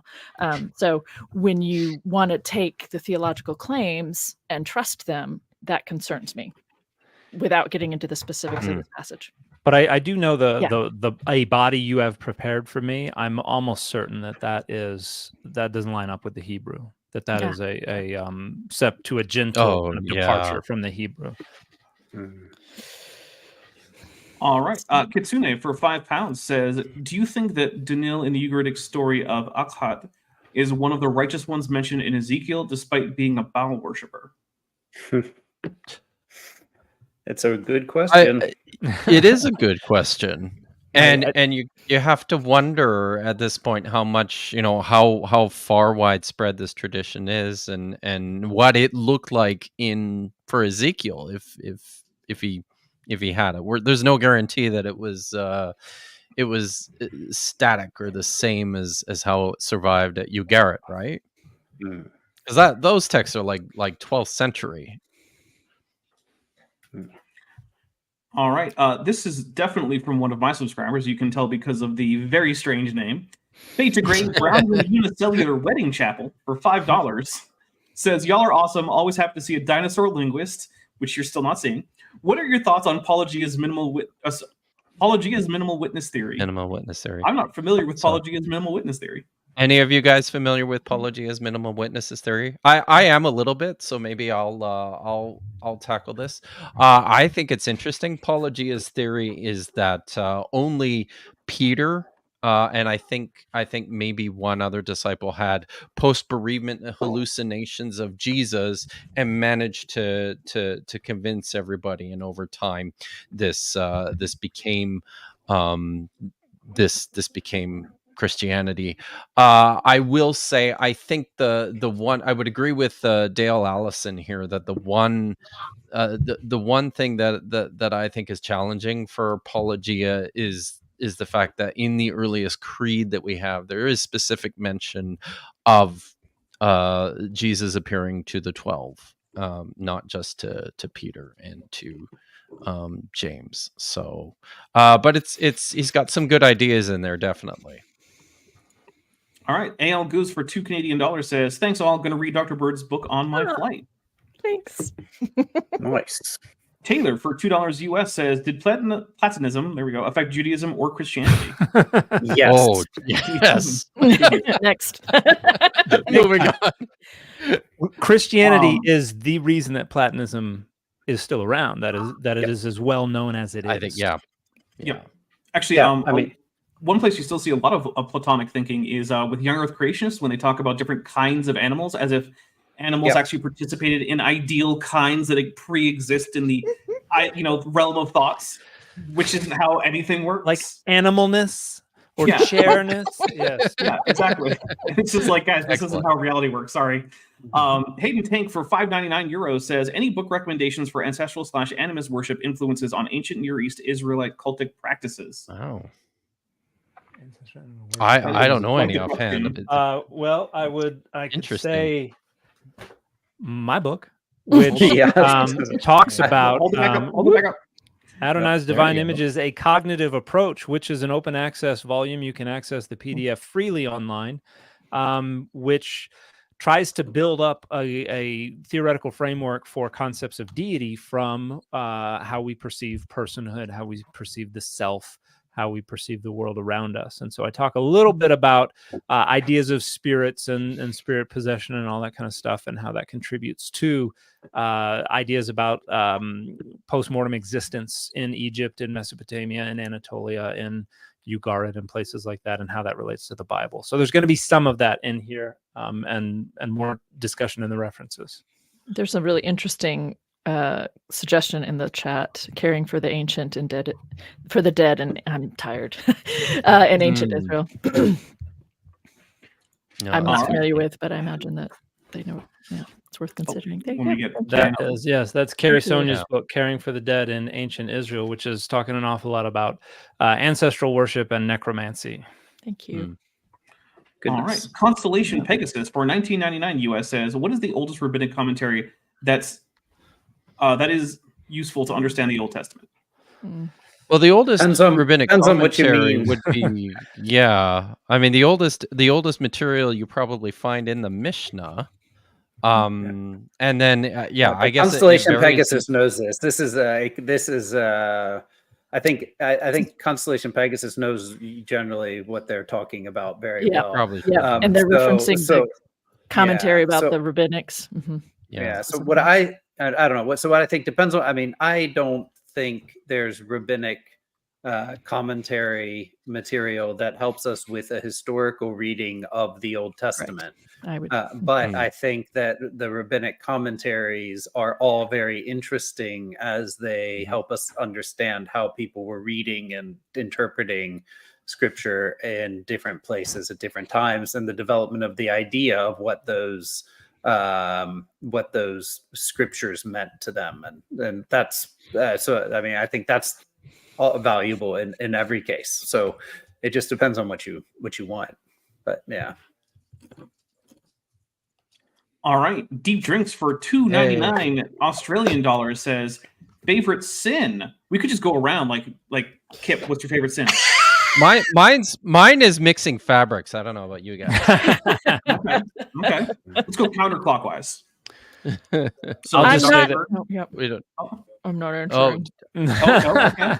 Mine's Diet Dr. Pepper. So, okay. Matt, you got one? Favorite sin? I tend to ignite fires on the Sabbath. So. Oh, okay. Now I would say eating unclean foods, but I've been told on reasonably good authority that the mitzvot don't apply to dinosaurs. So I guess I can't give one eating a dinosaur. Maybe you have. There's nothing, right? That's freedom in the dinosaur. Freedom. Yeah, there you go.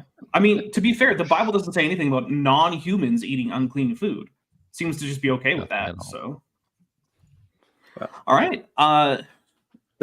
I'm not sure. The Bible doesn't say anything about non-Jews eating unclean food either. So, I mean, yeah, there is that too, right? That's fair. Javon, I think it's Javon, I'm not sure. Buford for $5 says, "Any thoughts or knowledge on the subject of the Holy Spirit being known as the Divine Mother and the subject on the cosmic Christ? Anything at all?" My first thought was this. Give me a second to come up with the name, the book, the title. Holy Misogyny, Deconic. April Deconic, I think is her name, talks about, that was the source for me, at least, learning about some of the baptismal fonts in Egypt and Alexandria that are in the shape of a vulva, and the references to, the Holy Spirit being the mother, so Mother, Father, Son in the Trinity. So that's the source I would send you to get some primary sources on that, because I don't know them off the top of my head. All right, Daniel Wesley for $5 says, "Is an intertextual approach to scripture a viable means for scholars to demonstrate the history of text and the evolution of ideas to lay readers?"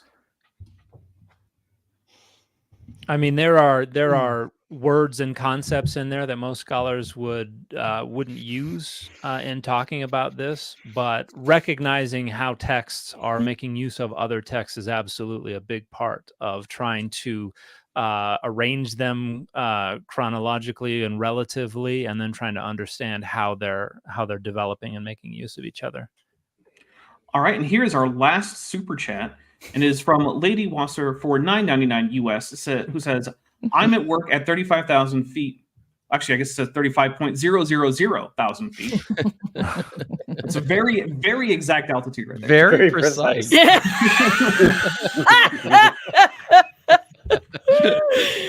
Just stopping by to say hi to the Dream Team, and since the video isn't loaded, I won't be able to hear Dr. Bird laughing, unfortunately. Wow. But Lady Was is going to watch later, because she always does. What a world, eh? Mm-hmm. Watching a live YouTube feed at 30. And I appreciate the positive vote on my laugh, given some of the chatter. Yeah, absolutely. Well, guys, it's been almost 3 hours. There are still 580 people watching. Oh my gosh! Thank you. I know, So right? fun. Thank you so much to everyone for coming out. I mean, ordinarily we talk a little bit about what we're doing, what's upcoming. Not today. We're good. Not today. I think we're good. So we're gonna shut it down, and we will see you in a month. Yeah. Thanks again. Thanks for and having have us. Thanks, everybody. a great day. Later, Bye, everybody.